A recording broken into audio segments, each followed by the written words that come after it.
आइए, हम लोगों ने बहुत सारे टॉपिक को कहा था एक साथ क्लब करेंगे तो ही जाकर के हमारा फाइनल डेस्टिनेशन जो है, जो फॉरेक्स से रिलेटेड है, वो कवर होगा। इसी में एक पड़ाव हमारा है foreign trade policy and procedure. चलिए फिर थोड़ा बैक से चलते हैं। हम लोगों ने दुनिया भर के जितने भी तरह के प्रोविजंस बनाए, इरादा क्या था? फॉरेक्स क्या करना? फॉरेक्स जनरेट करना। उसी फॉरेक्स को जनरेट करने के लिए एक तरफ स्पेशल इकोनॉमिक जोन भी बनाया, फेमा में एक प्रोविजन दिए, आईएफएससी जैसा चीज बना, इंटरनेशनल फाइनेंशियल सर्विस सेंटर।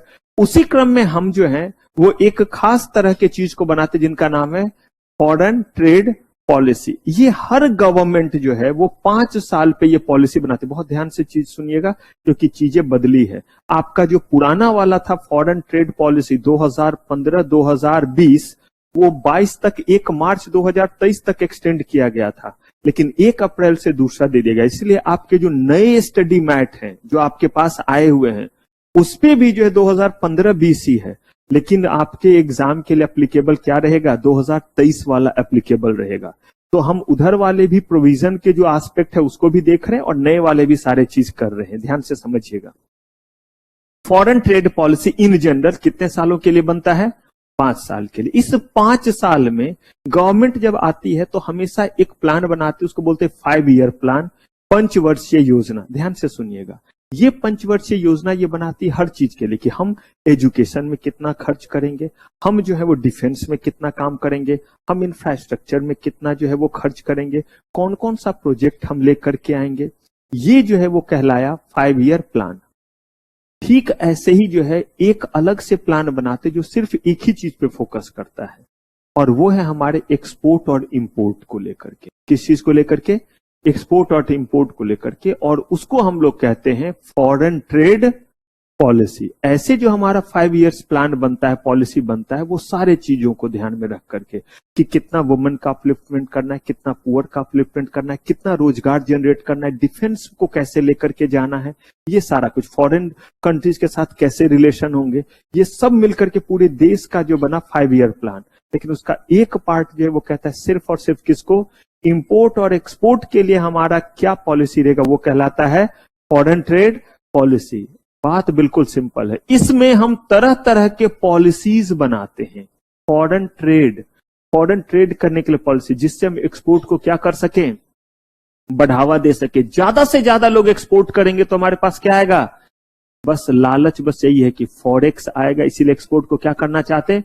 बढ़ावा देना चाहते। तो हमेशा हम टारगेट तय करते हैं इसमें कि पहले पहुंचना कितना है, और उसके बाद जो है हम उस टारगेट को मीट करने के लिए जो है पहले ऑब्जेक्टिव, और फिर उस ऑब्जेक्टिव को मीट करने के लिए तरह तरह के पॉलिसीज बनाते हैं।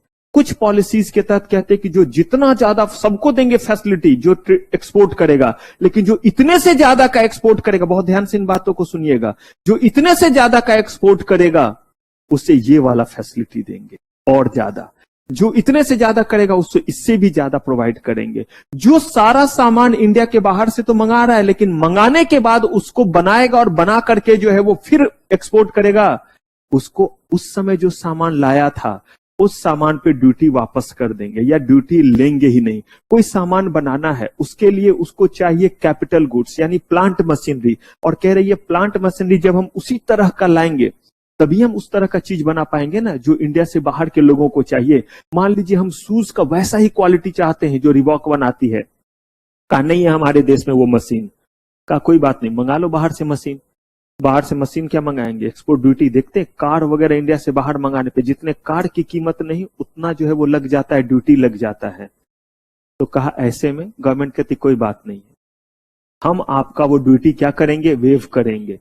लेकिन ऐसे नहीं करेंगे, वादा करो कि उससे जो है वो क्या बनाओगे? जब गुड्स बनाओगे तो बना करके कहां बेचोगे? अब ये वादा सिर्फ वैसे ही नहीं लेंगे, उस समय जो हम आपसे पैसे नहीं लिए हैं, अगर इतने दिन के भीतर इतने रुपए तक का अगर आपने एक्सपोर्ट नहीं किया तो फिर हम आपसे सब सूद के साथ वसूलेंगे। यानी आपके ऊपर क्या लगा दिया? Export obligation. वो एरिया, जो एरिया अभी छोटा है, उनको कहते हैं कि आपके लिए और जो है वो फैसिलिटी रहेगा, लेकिन कंप्लायंसेस थोड़े क्या रहेंगे?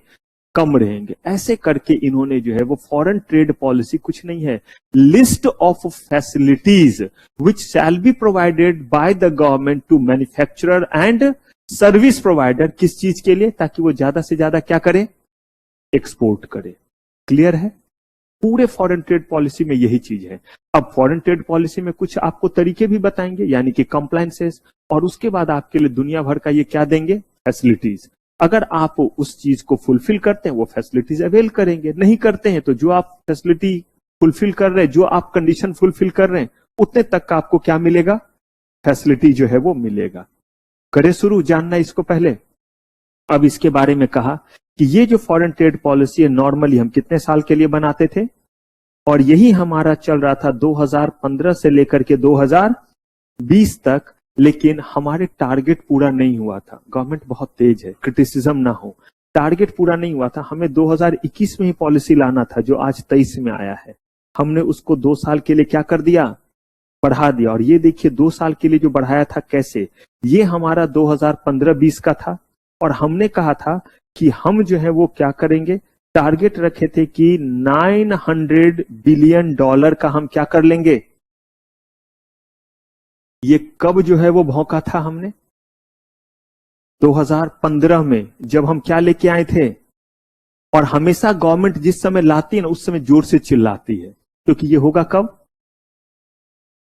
ये होगा 5 साल बाद ना, पता नहीं मैं रहूं या ना रहूं। तो इसीलिए उस समय बड़े जोर से, देखिए हमने जो पॉलिसी बनाया उससे 2020 तक $900 बिलियन का, भाइयों और बहनों, कितना?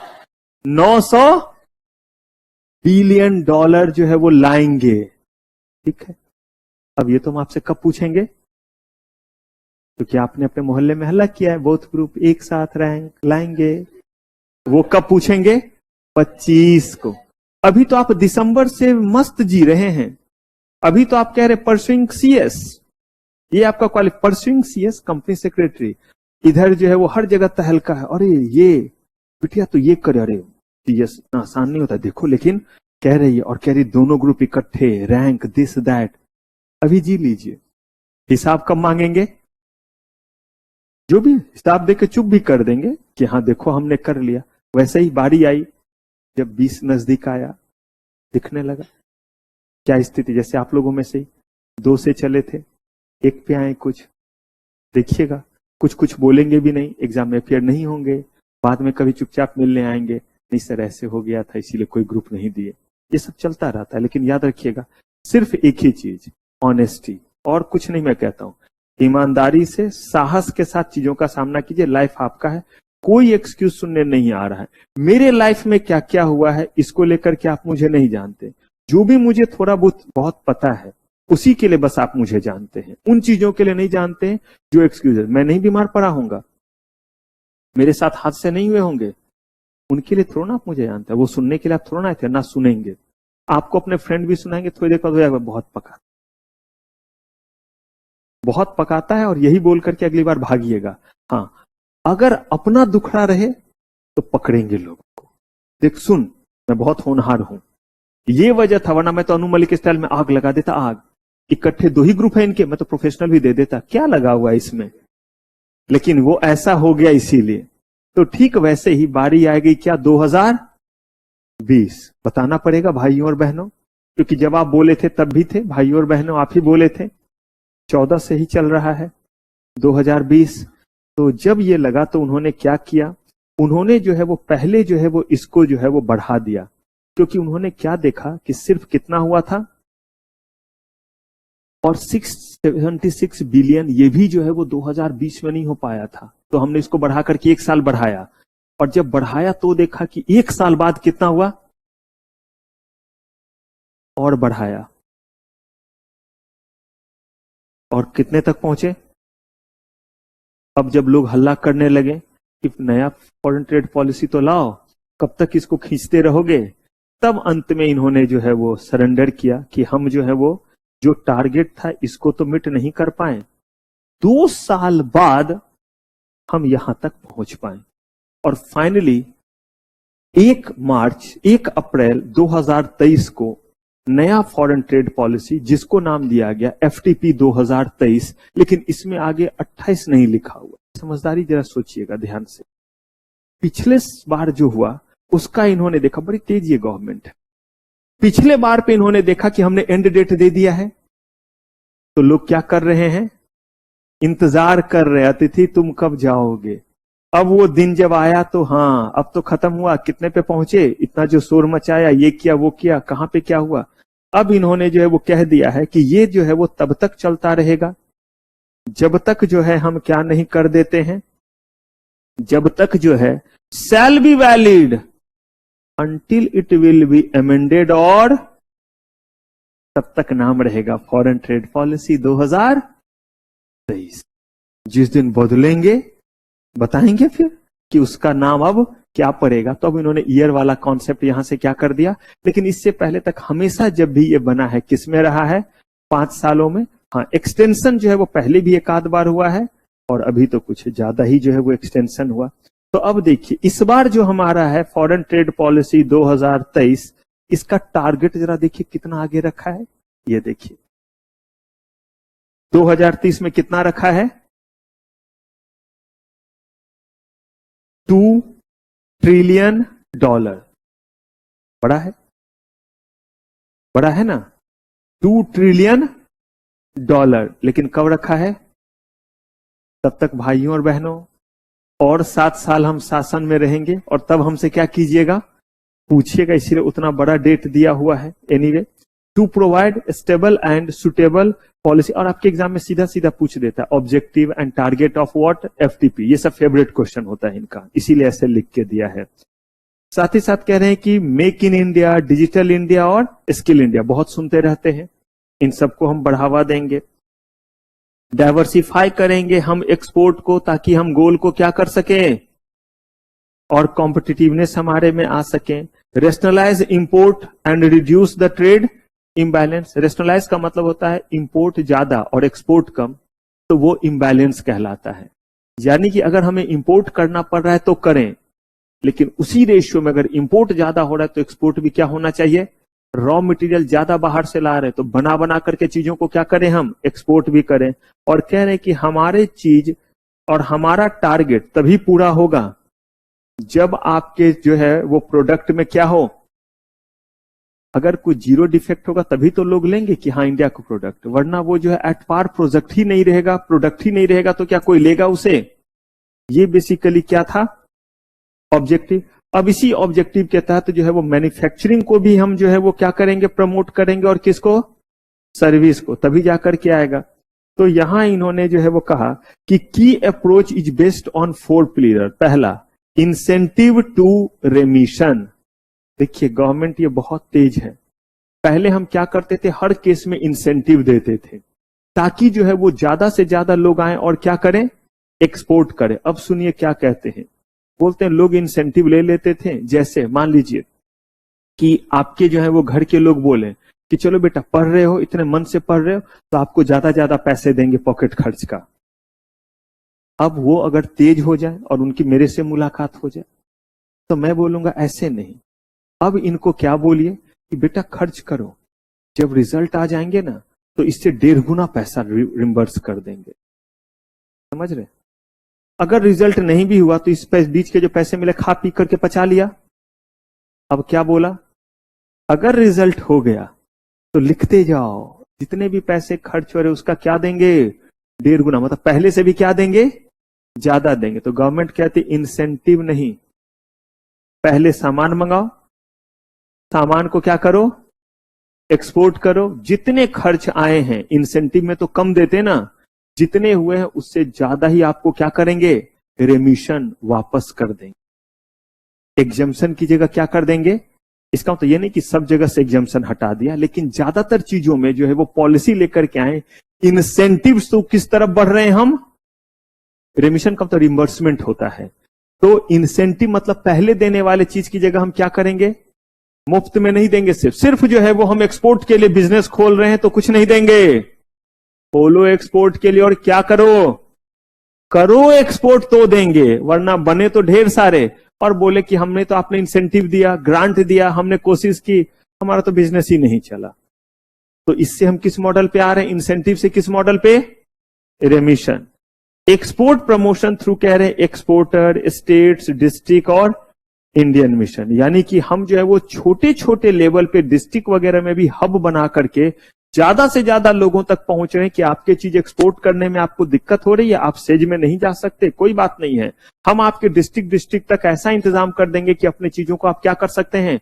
जरा सोच करके देखिए, दूध या पोल्ट्री फार्म या इस तरह के कोई भी चीज है, किसान जो है वो अपने रूरल एरिया में बड़े मिल्क उनके पास होते थे, लेकिन वो शहर तक नहीं पहुंच पाते थे, या बिना दूध खराब हुए शहर तक पहुंचे, बहुत कम जो है वो स्कोप रहता था। सब्जी भाजी शहर तक पहुंचे, कितना रूरल एरिया में सबके घर में गाय भैंस, सबके जो है वो खेतों में जो है वो सब्जी हो रहा है, कौन कितना खाएंगे, लेकिन शहर तक पहुंचने के साधन और वो दूर हुआ करता था। किया गया ना तरीका, आपके रेफ्रिजरेटेड वैन वगैरह जाने लगे, हर दिन सुबह सुबह पहुंच करके तैयार, आइए यहां दीजिए, रेट लीजिए, और अब हम इसको क्या करेंगे, अपने जगह पे ले जाकर के इसको प्रोसेस करेंगे।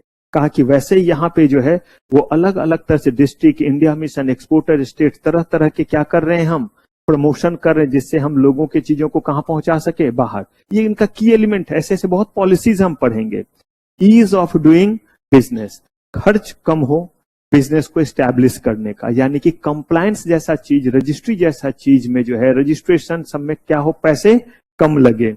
और इमर्जिंग एरियाज, ई commerce, district wise export hub, streamlining, कौन सा चीज, अगर कोई भी चीज, ये जो है वो स्कोमर्ट जो है special chemical organism material equipment and technology, ये बेसिकली वैसा चीज है जिसका मल्टीपल यूज होता है। कुछ टेक्नोलॉजी जिसका यूज कमर्शियल लेवल पे भी होता है, हम और आप भी करते, कुछ ऐसा केमिकल है हम और आप घर में भी यूज करते, इंडस्ट्रियल यूज भी होता है, तो उस चीज को इस कैटेगरी में रखा। इन सब के बारे में डिटेल से पढ़ने वाले हैं।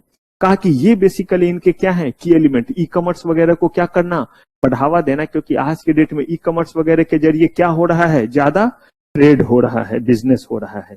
तो देखिए यहां पे जितने नाम आपको दिख रहे हैं, पहले e commerce, district as, export hub और एस्कोमेट, पहले इन्हीं तीन चीज को देखते हैं, ताकि ये वाला जो है हमारा ऑब्जेक्टिव वाला चीज क्या रहे। ऑब्जेक्टिव अगर पूछा तो देखिए यहां भी ऑब्जेक्टिव एंड क्या है, और इन ऑब्जेक्टिव को मीट करने के लिए हमारे पास ये क्या है, की अप्रोच है, जिससे हम क्या करेंगे, जिससे हम अपने इस ऑब्जेक्टिव को क्या करेंगे, मीट करेंगे। और इसी को जो है अब हम डिटेल में समझने जा रहे हैं। ध्यान से समझिए, बहुत सारे जो है वो ट्रेड पॉलिसीज हैं। इतना है कि आपके इकोनॉमिक लॉ के सिलेबस से ज्यादा मोटा है एफटीपी, लेकिन यहां पे कुछ ही आपको जो है वो पॉलिसीज क्या करने हैं, पढ़ने हैं। ई कॉमर्स हम चीजों को जान रहे हैं। ई कॉमर्स का मतलब क्या हुआ, ई कॉमर्स का मतलब हुआ जब आप चीजों को किस मोड में बेचते हैं, इलेक्ट्रॉनिक मोड में। याद कीजिए ई कॉमर्स से रिलेटेड कुछ चीजों को हमने पढ़ा था, कहां पे,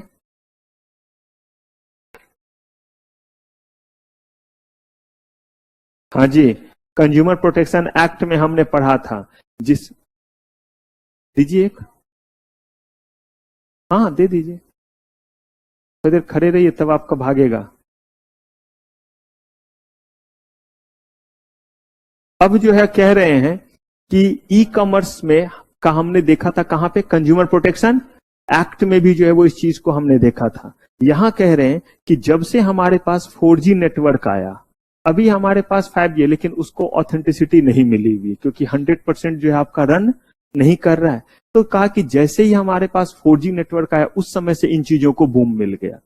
डेटा वगैरह आप देखे होंगे अलग तरीके से जो है वो ट्रीट होने लगा, अनलिमिटेड वगैरह का जमाना आ गया। नहीं तो पहले आपके जो है वो सारे चीजों के लिए जो है वो 1-1 GB 200-200 MB डेटा बिकते थे। आज के डेट में तो एक बार में आप क्या कर लेते हैं, अनलिमिटेड, जिसमें एक दिन में शायद 1-1 2-2 GB आप डेटा क्या कर सकते हैं, यूज। पहले पूरे महीने में हम लोग 1 GB लेते थे, उसी से काम चलाते थे, और बाकी चीज के लिए जो है वो घर में इंटरनेट होता था। कह रहे हैं कि the Indian e commerce market is grow to, देखिए 2026 तक, ये फिगर वगैरह ध्यान रखने पड़ेंगे, कितना बिलियन, $200 जो है, $200 बिलियन का ये बिजनेस हो जाएगा। कब तक, 2026 तक। और कह रहे हैं कि जो कि ऑलरेडी जो है वो इस समय 2017 में कितना था, ठीक है, कह रहे हैं कि जो ग्रोथ हुआ है वो ग्रोथ जो है वो आपका 39 बिलियन नहीं है, ये 38.5, तो लगभग 39 बिलियन से ये ऑलरेडी जो है वो 120 बिलियन तक सिर्फ कितने में पहुंच गया, 3 साल में। और ये जो रेट देख रहे हैं वो कह रहे हैं कि 50% से भी जो है वो हर साल क्या हो रहा है, ज्यादा हो रहा है, जो कि कह रहे हैं वर्ल्ड में किसी भी देश में होने वाले ई कॉमर्स में जो ग्रोथ है उससे हमारे देश में क्या है, आज के डेट में देखते बिग बिलियन सेल, तो बिग मिलियन सेल, तो दिवाली धमाका सेल, तो दिवाली खत्म होगा उसके बाद संडे सेल, मंडे सेल, अब कुछ नहीं बचेगा तो हर दिन का ट्यूसडे सेल, 1 तारीख का सेल, 2 तारीख का सेल, क्योंकि अब कुछ बचा हुआ नहीं रहेगा, सारे फेस्टिवल खत्म हो जाएंगे। तो यहाँ पे जो है वो कितने तरह का चलते रहते हैं, वैलेंटाइन डे पे सेल, तो रोज डे पे, तो हग डे, तो ये वो, तो डिस डे, दुनिया भर के डे नहीं है, कहा कि इन सब पे कोई ना कोई आपका जो है आता है सेल या नहीं आता है। मैंने तो आज तक अब देखा ही नहीं, हर समय जो है वो क्या चलता रहता है, कोई ना कोई ऑफर ही चल रहा होता है। तो क्या अब खास देखिएगा, तो जो भी चीज है ये क्यों चल रहा है, इसका मतलब बिजनेस है तभी तो चल रहा है। आप जरा सोचिए ना, कितने चीजें पहले मार्केट जाकर के लेते थे, अब कितना चीज आप क्या करते रहते हैं, ऑनलाइन ही ले लेते। इसी से आप अंदाजा लगाइए कि आपके में कितना परसेंट का चेंज हुआ है, उसी से आपको परसेंटेज का अंदाजा लग जाएगा कि कितना ज्यादा ग्रोथ है।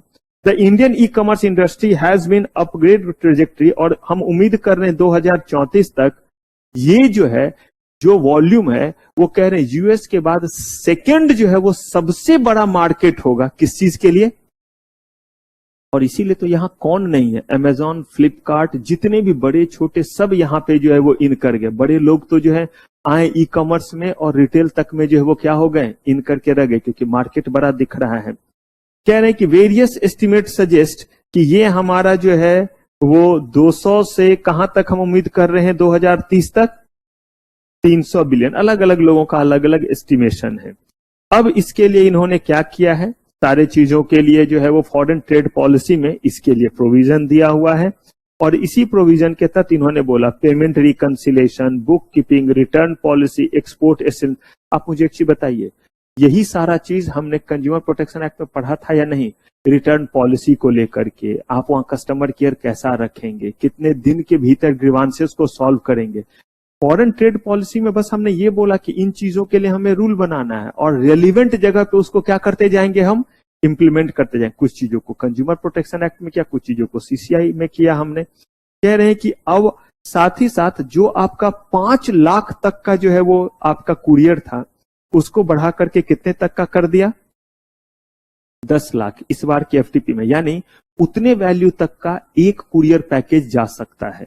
पहले लिमिट कितने तक का था, आप जो ऑर्डर देते हैं, नहीं देते हैं, कभी वो 5,000 हुआ, 10,000 हुआ, ये कहां तक बोल रहे थे, कह रहे हैं आप एक कुरियर ऑर्डर कितने तक का दे सकते हैं, इसका मतलब क्या 10 लाख से ज्यादा का सामान नहीं खरीद सकते हैं, खरीद सकते हैं, ये एक कंसाइनमेंट की बात कर रहे हैं। फिर दूसरा ऑर्डर आप दीजिए, उसमें क्या हो सकता है वो उससे, और धीरे धीरे कोशिश कर रहे हैं कि ये और ज्यादा क्या होता जाए। आप कह सर इतना महंगा प्रोडक्ट है, अब के डेट में उतने महंगे, पहले लिमिट था कितने महंगे प्रोडक्ट को इसमें शामिल नहीं करना। आज के डेट में तो ऐसे ऐसे टीवी वगैरह हैं जो टीवी की कीमत बहुत ज्यादा, उसी चीज को ध्यान में रख करके किया गया है, और खासकर इलेक्ट्रॉनिक आइटम, और उससे भी छोड़िए आज के डेट में एंटीक चीजें भी मिलने लगी है, आज के डेट में गोल्ड वगैरह मिलने लगा है, हाँ या ना, ये सारा कुछ ई कॉमर्स के जरिए होने लगा, तो उनके वैल्यू बढ़ रहे हैं या नहीं बढ़ रहे हैं, कीमत ज्यादा होने लगा, तभी 5 लाख से कहां किया गया, और धीरे धीरे कह रहे हैं कि कोई भी रेंज का आप मंगाइए, धीरे धीरे इस कैप को ये क्या कर देंगे, और कोशिश है कि इस कैप को क्या कर दिया जाए, रिमूव ही कर दिया जाए, कि कल्याण का जो भी आप जाते हैं 2-2 करोड़ का सेट होता है, जाने की जरूरत नहीं है। सुना है अमिताभ बच्चन ऐड करते हैं, तो ये मत ऐसे करके देख रहे भूमिका की 2 करोड़ का सेट खरीद के लाए हैं क्या दीपावली में, नहीं भाई, 12 रुपए में 2 करोड़ का सेट नहीं आता है। 12 रुपए पे मैक्सिमम जो है वो 7-8 रुपए का आपको ओडी मिल सकता है या लोन मिल सकता है। तो अब जो है वो उतने महंगे चीज भी रहे तो आप क्या कर सकते हैं, परचेज कर सकते। फिलहाल कितना है ये लिमिट, अब जो ये मैं पढ़ा रहा हूं आगे आपके ऊपर, मैंने साफ बोला सीएस आपको करना है, चौधरी बन के आप घूम रहे हैं ना अभी, तो बनिएगा तो वाहवाही तो आपकी होगी, तो मेहनत भी तो आपको भी करना है। अगर आपसे पूछ दिया है कि की एलिमेंट ऑफ एफटीपी 2023, तो यही सारे पॉइंट जाएंगे जो 5 से कितना हो रहा है 10 हो रहा है, जो ई कॉमर्स वाला देख रहे हैं, हब वाला देख रहे हैं, जो 4 बेसिक एलिमेंट थे उन चीजों को मेंशन करना रहेगा। वहां पे जो है वो आपको बचाने के लिए आपका ये टीचर नहीं आएगा, नहीं है उसमें कि वहां बचाने के लिए तेरा पप्पा हर जगह नहीं आएगा और उसे फेंक देते हैं और बोलते हैं तैरना सीख। कोई मूवी है बताता हूँ, आमिर खान की मूवी, दंगल। दंगल मेरी बेटिया छोटी तो बड़ी देखती थी, दंगल दंगल, और उसके बाद बोलती थी चल पापा दंगल करते हैं। अब देखो और पापा के साथ क्या करो, दंगल करो। अब उसमें सबसे ज्यादा डर रहता था कि कहीं साइड में जो है वो बेड वगैरह पे लकड़ी है, सारा घर का तकिया कुशन ला के पहले क्या करो, कवर करो। उसके बाद भी क्या बोलती थी, छच में झूठ का नहीं, मतलब उस समझ रही कि मैं उसको पटक नहीं रहा हूं, उसको क्या करना है एकदम ऐसे करके पटकना। बड़ा मजा आता था उसको, क्योंकि नीचे क्या है, गद्दा है, और उसमें जैसे दिखा रहा है वैसे हम बोलते चलो तुम पटको, हमको तब पटकेंगे। बहुत कोशिश करते हमको भी ऐसे करके क्या करने का। 3 साल का बच्चा, 4 साल का बच्चा क्या चाह रहा है मुझे, और अगर उसको ऐसे नहीं घुमाइए तो फिर दिक्कत है। थत का धूत का नहीं, किसका होना चाहिए। तो इसीलिए जो है आपको ये ध्यान रखना है, वहां पे हर जगह मैं नहीं रहूंगा, आपको ये बात याद रखनी है कि क्वेश्चन जो है वो किस तरह से फ्रेम किया जा सकता है। एफटीपी वगैरह कोर्स बड़ा है, इसमें वो हमेशा क्या पूछ देते हैं, थोड़ा आसान चीज पूछ देते हैं। एक हो गया जैसे की फीचर या highlights of what foreign trade policy 2023। अब इसके लिए आपको, अब इसमें कुछ भी अगर आप लिखिएगा तो फिर दिखाऊंगा आपको मैं जब सही समय आएगा कि लिख तो दीजिएगा। और हम लोग कितना बेरहमी से जो है पूरे इतने लिखने के बावजूद बिना क्रॉस किए हुए मार्क्स नहीं देते। क्यों? क्योंकि आपने जो बात लिखी वो बात तो गलत है ही नहीं। आपने तो कोई बात लिखी है लेकिन वो बात रेलिवेंट यहां के लिए नहीं है। हाँ, गलत बात रहेगा तो ना क्रॉस करेंगे, तो बिना क्रॉस किए हुए मार्क्स नहीं है, क्या रीजन है। तो यहां ध्यान रखिएगा, ये सारी बातें पढ़ाऊंगा तो इसमें बहुत सारा चीज, तो सारी बात नहीं लिखेंगे। यहां जो हम लोगों ने की हाइलाइट्स देखा है यही सब तो है, जिसके बेसिस पे क्या कर रहे हैं, क्या टारगेट रखा है, कहां पहुंचना चाह रहे हैं, और आगे जो कुछ पॉइंट्स आएंगे। चलिए, प्रमोशन एक्सपोर्ट फ्रॉम डिस्ट्रिक्ट, ये कौन सा है, ये हमारा ये हब वाला है। देखिए इस जगह हम हैं, डिस्ट्रिक्ट एज एक्सपोर्ट हब। हम अभी ऑब्जेक्टिव टारगेट को ही क्लियर करना चाह रहे थे, तो ई कॉमर्स बीच में आ गया, तो हम ई कॉमर्स क्या करने लगे, समझने लगे और उससे रिलेटेड चीजों को देखने लगे। अब किससे रिलेटेड देख रहे हैं और फिर किससे देखेंगे, एस्कोमेट से। तो देखिए ये बेसिकली क्या कहता है कि आप जो हैं वो डिस्ट्रिक्ट एज एक्सपोर्ट हब, हर डिस्ट्रिक्ट में एक्सपोर्ट हब तैयार कर रहे हैं ताकि वहां से लोगों का चीज क्या हो सके, एक्सपोर्ट जो है वो हो सके। और कहा गया कि स्टेट लेवल पे और डिस्ट्रिक्ट लेवल पे, हर डिस्ट्रिक्ट में करेंगे तो ऑटोमेटिकली उस स्टेट में चीजें जो है वो क्या हो जाएगी, तैयार हो जाएगी।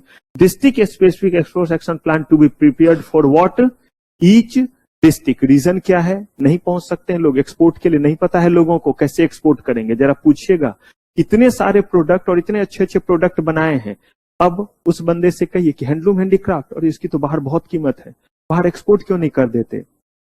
शहर के मार्केट तक तो पहुंच ही नहीं पा रहे। एक दिन पहुंच रहे हैं, फिर 2 दिन वहीं रुक करके वहीं सो रहे हैं, वहीं गमछा बिछा रहे हैं, ये कर रहे हैं, फिर दीपावली में कुछ बेच करके आएंगे। लेकिन जरा सोचिए, अगर हर डिस्ट्रिक्ट में हमने ऐसा कर दिया कि आप मत परेशान हो, यहां पे आओ और हम आपके चीजों को क्या कर देंगे, तो मुझे बताइए कंफर्ट जोन होगा या नहीं। जिस रामदीन को अंगूठा लगाने के अलावा कुछ नहीं आता है, वो एक्सपोर्ट के सारे फॉर्म कंप्लायंसेस ये कर पाएगा। तो क्या कीजिए, आप बनाइए वो सेंटर जहां पे बस वो आए और आकर के बस अपना सामान दे दे, उससे भी लगे कि नहीं मुझे कोई माथा पेची नहीं करना, और आप उसको दाम दे रहे हैं, तो तभी तो जो है वो रियल में क्या होगा, एक्सपोर्ट जो है वो हो पाएगा। वरना कहानियां तो ढेर रहेगी, नियम ढेर बने हुए रहेंगे और वो जमीनी जो है वो हकीकत में बदल नहीं पाएगा और लोगों को उसका बेनिफिट। और यही होता था, योजना हमेशा बहुत बना है लेकिन सही लोगों तक नहीं पहुंचता है। आपको बहुत सारा जो है वो पॉलिसी नहीं पता है जो आप बेनिफिट ले सकते हैं। आप जो है वो पढ़ाई करते हैं, मतलब सीएस और बाकी चीजों की, आपको पता है सीएस इंस्टीट्यूट में भी प्रोविजन है वीकर सेक्शन के लिए, शायद आपको नहीं पता होगा। अगर उसके तहत आप आते हैं तो कोई फी और बाकी चीजें नहीं लगती है, फॉर्म जो है वो कम में भरा जाता है, एग्जामिनेशन वेव होता है। तो लेकिन अब उसके लिए तरीका है जो आपको देखिएगा, उसके लिए जब डॉक्यूमेंट मांगा जाएगा तो उसके लिए फी वगैरह, एग्जामिनेशन फी, एडमिशन फी, जो आप एडमिशन लेते हैं, वो पढ़ाई जो करते हैं, जैसे यहां आप पढ़ रहे हैं वैसे ही पढ़ाई का इंतजाम है एनआईआरसी और बाकी जगहों पे, पैसे भी नहीं लगेंगे। लेकिन कैसे, इसका तरीका जब देखिएगा इतना लेंदी, तो वो पता चलता है CS बनने के बाद ही ये हो पाएगा कंप्लायंस पूरा। जो तरीका इसमें क्या किया हुआ है, दिया हुआ है। कितने बार, एक बार मैंने एक बच्चे के लिए बस किया था, क्योंकि हैंडीकैप था, पैर में पहले ठीक था लेकिन कोई गलत दवा देने के कारण एक पैर पोलियो जैसा हो गया, जबकि पहले बिल्कुल ठीक था, गलत इंजेक्शन देने के कारण रूरल एरिया में। लेकिन उसका जज्बा देखिए कि वो जो है वो नीचे वेट कर रहा था और पूछा कि सर कुछ यहाँ हो सकता है, प्रोसीजर तो है ही, लेकिन फिर उसको वो कर पाए वो दिक्कत था। तो फिर थोड़ी मदद कर दी, सारा कुछ मुझे तो आता है, फॉर्म भरना, चीजों को करना, तो उसका वहां पे ये हो गया। और उसके लिए क्लास जो है वो स्पेशल प्रोविजन करके नीचे करवाई, हॉल में उस समय क्लास होता था। अगर कहीं आप NIRC गए हो तो NIRC में MSOP वगैरह के लिए, EDP के लिए एक हॉल है। ऐसे तो रूम में होता है, क्लासरूम वाले में एक हॉल भी है हमारा, इन करते ही बहुत बड़ा ऑडिटोरियम है। अब आप सोचिए, उस एक बच्चे के लिए मैंने कहा था कि नहीं, ये बच्चा ऊपर तो चढ़ ही नहीं पाएगा, क्योंकि आप देखते होंगे अगर गए होंगे तो क्लासेस ऊपर होती है। एक आध इस बीच में भी आप लोग गए थे तो मेरे से मुलाकात हुई होगी, क्लास ले रहा था, तो वो 2-2 फ्लोर पे ऊपर में होता है, सेकेंड फ्लोर पे। अब वहां तक वो बच्चा चढ़ पाए, पॉसिबल नहीं है। तो जो है मैंने कहा कि नहीं, तब तक के लिए ये प्रोग्राम ऊपर और इस हॉल में क्लास होगी। पूरा सिक्योरिटी लॉ जो है वो उसी क्लास में हुआ था। तो अब डिपेंड करता है कि एक तो पहले जाइए, फिर उस चीज को क्या कराइए, इंप्लीमेंट कराइए। इसी के लिए बोला गया कि थोड़ा किस पे आते हैं, जमीनी हकीकत पे, और बोला कि ये कागज में नहीं रहने दीजिए, बल्कि हर डिस्ट्रिक्ट में क्या कीजिए, आप जो है वो हब बनाइए, जहां पे रामदीन, राम खिलावन, बंसी, बिरजू, हरिया, जो भी है, चमेली है और जो भी है, राम दुलारी है, वो आएगी, टोकरी बनाएगी, या जो है वो छोटे छोटे दिए के चीज बनाएगी। और बनाने के बाद आपको पता है इंडिया में दीपावली होता है, सिर्फ इंडिया में नहीं, दूसरे कंट्री भी इसको क्या करते हैं, सेलिब्रेट। और वो जो है वो मिट्टी वगैरह का इंडिया से मंगाते हैं। हम और आप जो हैं वो चाइना मेड और बाकी वाले खरीदते हैं, देखने में सुंदर, और वो कौन सा वाला मंगाते हैं, क्योंकि उनको बोला जाता है कि इससे जो है वो प्रॉस्पेरिटी आएगा, ये शुद्ध है। सोचिए जरा, वो कह रहे हैं कि ये क्या है, शुद्ध है, और हम यहाँ पे जो है वो बोन चाइना और बाकी चीज का जो है वो यूज कर रहे होते हैं। एनीवे, ये पर्पस है क्या करने का, ताकि जो हम चीजों को क्या कर सकें, एक्सपोर्ट। तो ये है promoting export from the district. अगला क्या है, एस्कोमेट। कहा ये क्या चीज है, कहा कि ये वैसे प्रोडक्ट है जिस प्रोडक्ट का क्या है, मल्टीपल यूज। ये बेसिकली एब्रिविएशन है किस चीज का, ये है देखिए, special chemical, organism, materials, equipment, and इसके भीतर बड़े सारे प्रोडक्ट आप आएंगे। लेकिन मेन चीज क्या है, मेन चीज है कि ये मल्टीपल यूज के क्या है, प्रोडक्ट है। इसका इस्तेमाल आम जीवन में भी होता है, और इसका इस्तेमाल डिफेंस में भी होता है, इसका इस्तेमाल इंडस्ट्री में भी होता है, इसका इस्तेमाल प्लांट मशीनरी में भी होता है। तो कहा कि इन चीजों को बढ़ावा देने के लिए, क्योंकि ये किस यूज का है, अब आप बताइए मुझे, अगर ये ड्यूअल यूज का है तो क्यों इसको बढ़ावा दे रहे हैं, क्योंकि इसके क्लाइंट और ग्राहक ज्यादा हुए या नहीं हुए, कौन ज्यादा हुए, इंडिया के बाहर के इंडस्ट्री भी इसको एक्सपोर्ट करेंगे, और इंडिया के बाहर के इंडिविजुअल भी क्या करेंगे, एक्सपोर्ट करेंगे, नहीं मंगवाएंगे। तो अगर ऐसा करेंगे तो इन प्रोडक्ट का एक्सपोर्ट क्वालिटी क्या हो जाता है, एक्सपोर्ट क्वांटिटी जो है वो बढ़ जाएगा। तो इसीलिए हमने इसके लिए क्या किया, इसके लिए अलग से जो है वो चीजों को फैसिलिटेट किया, रूल बनाया और रेगुलेट किया। कुछ ऐसे भी आइटम है जो आइटम अगर हमारे देश में रिस्ट्रिक्टेड है, ध्यान से सुनिएगा, तो भी हम कहते हैं अगर बाहर वालों को रिक्वायरमेंट है तो हम क्या करेंगे, मतलब ये चीज इंडिया में नहीं बनेगा, इंडिया में सप्लाई नहीं होगा, लेकिन क्या होगा बन करके। अब ये बहुत तरह के प्रोडक्ट हो सकते हैं, अल्कोहलिक प्रोडक्ट या कुछ और भी तरह के हो सकते हैं, या और भी कोई ब्रेवरेज हो सकता है। जैसे हमारे देश में बहुत तरह के केसेस में है कि इसमें ये वाला मीट नहीं होना चाहिए, इसमें ये नहीं होना चाहिए, इसमें उसका चर्बी, तो इसमें उसका खाल, तो इसमें उसका ढाल, तो इसमें बहुत सारी बात आ जाती है, जहाँ पे रिलीजन वगैरह आने लगता है। हम बोलते कोई बात नहीं, यहाँ पे दिक्कत है, इस चीज को बनाओ, क्योंकि बाहर मार्केट है या नहीं है, इसको बाहर क्या करो, बेचो। तो उन चीजों को इस कैटेगरी में हमने रखा जो किस यूज का है, मल्टीपल यूज का। ये बात कन्वे हुआ अब तक कि इंडिया में नहीं बल्कि इंडिया से क्या कर रहे हैं। और ये जो मैंने रिलीजन वगैरह बोला, ऐसे मजाक में नहीं बोला है, बहुत सारा ऐसा चीज है जिसमें रिलीजियस पार्ट आ जाता है कि यहाँ पे इस तरह का मटन नहीं बनेगा, इस तरह का जो है वो मांस यहाँ नहीं बिकेगा, इसमें यूज नहीं होगा। वहां वाले कहते हैं हमें वैसा ही रोल चाहिए जिसमें इस तरह का जो है वो मटन का इस्तेमाल किया गया। कहते हैं हमारे देश में ये नहीं बिकेगा, हम इसको क्या करेंगे, बनाएंगे और क्या करेंगे। तो इसके लिए तरीका तो बनाना पड़ेगा, रिस्ट्रिक्ट करना पड़ेगा कि इंडियन मार्केट में नहीं है, बल्कि क्या होता रहे, बाहर जाए। स्ट्रीमलाइनिंग पॉलिसी, कहा कि एक्सपोर्ट को क्या करेंगे हम ऐसे केस में, कंट्रोल करेंगे कि वो बाहर ही जाना चाहिए। Wider outreach and understanding of SCOMET among क्या, stakeholder to implement international treaty and agreement. हमारा जो जैसे हम लोग G20, अब जो भी 21 कहिए, इन सब में जो हम मेंबर है उसका क्या पर्पस है कि उन कंट्रीज में हम भी चीजों को बेचेंगे और वो वहां वाले भी क्या करें, हमारे देश में भी अपने देश से चीजों को बेचे।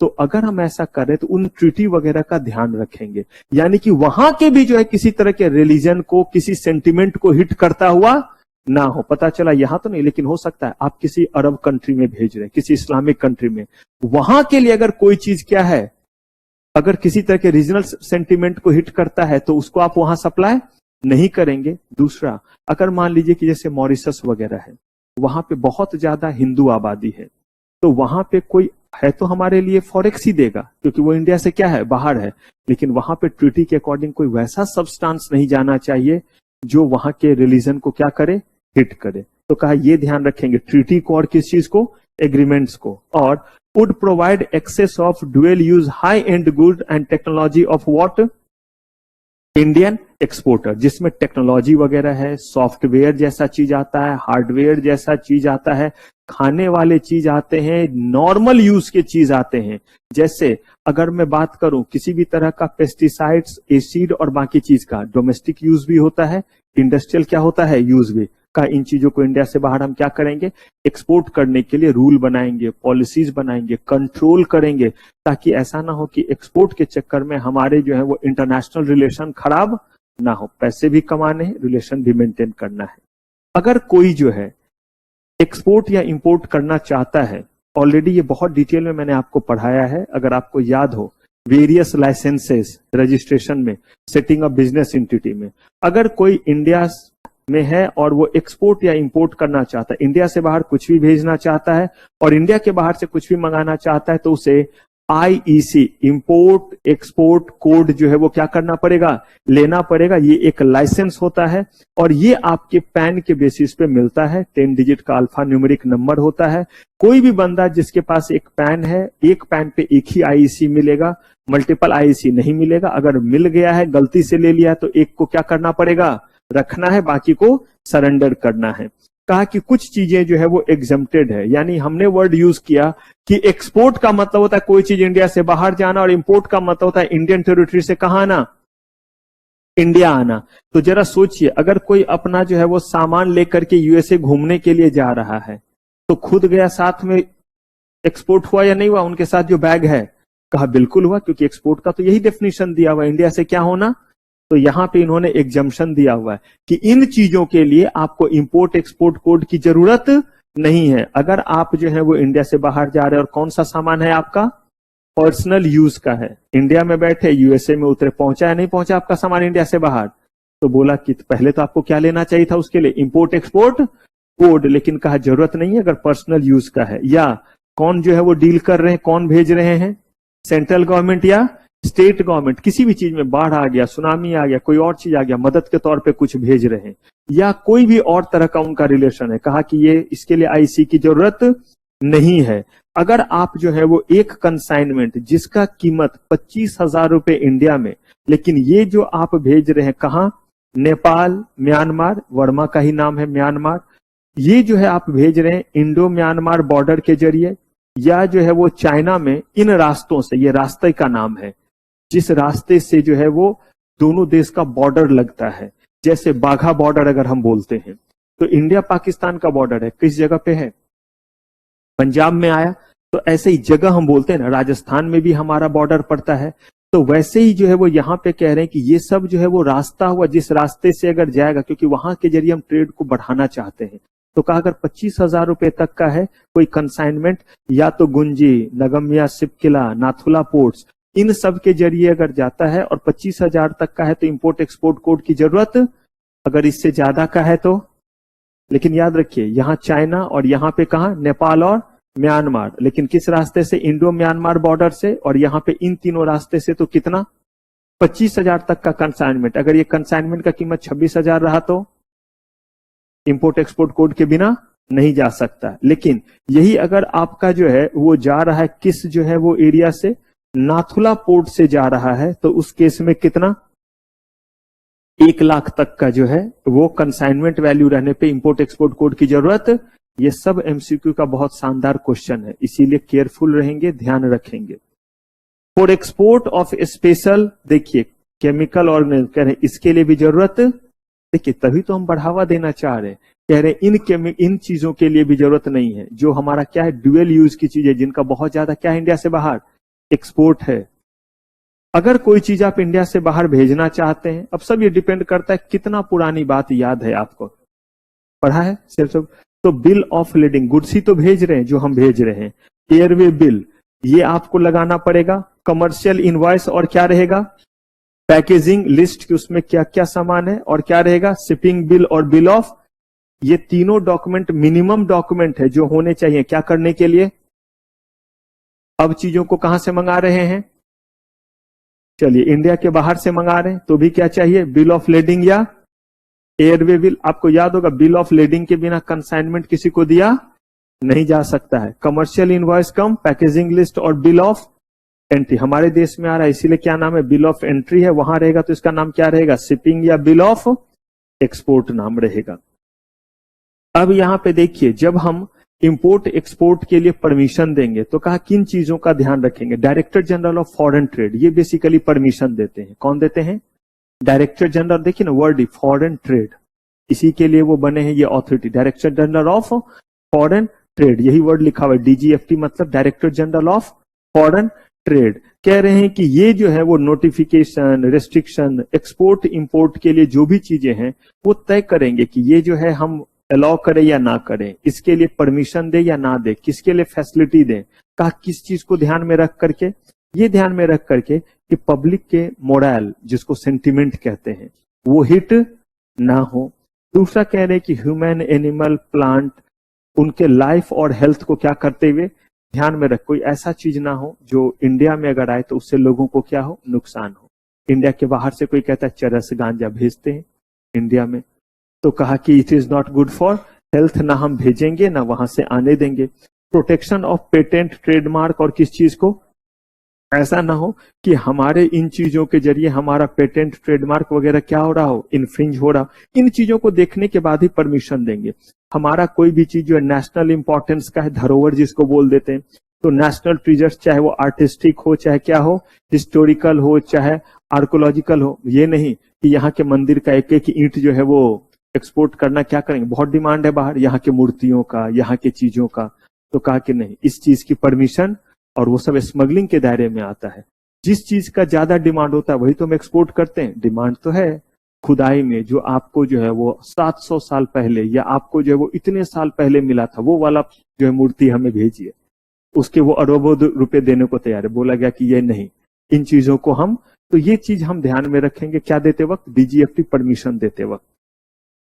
Conservation of exhaustible natural resources, कहते हैं खुद खाने को पैसे नहीं चले लंगर लगाने। हमारे देश में लोगों की जरूरत को वो चीज पूरा नहीं कर रहा है, आने वाले समय में जो है वो क्या होगा वो खत्म हो जाएगा, और उन चीजों को आप एक्सपोर्ट, ये सब चीज ध्यान में रखना पड़ेगा कि आने वाले समय में हमारे लिए वो पहले अवेलेबल रहे, तभी आप क्या कीजिए आप, और वैसा चीज इसीलिए लिखा हुआ एग्जॉस्टेबल, जो क्या हो जाएगा एग्जॉस्ट हो जाएगा, खत्म हो जाएगा उन चीजों को लेकर के।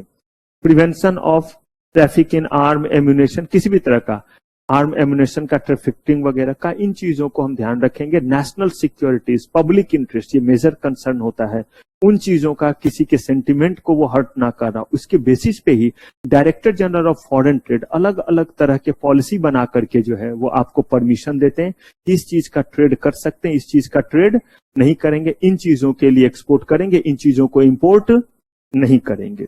एक्सपोर्ट फ्रॉम इंडिया स्कीम, इस स्कीम के तहत दो चीजों को ध्यान में रखा गया। जब हम एक्सपोर्ट करते हैं तो दो ही चीज एक्सपोर्ट होगा, या तो सामान या क्या होगा सर्विस होगा।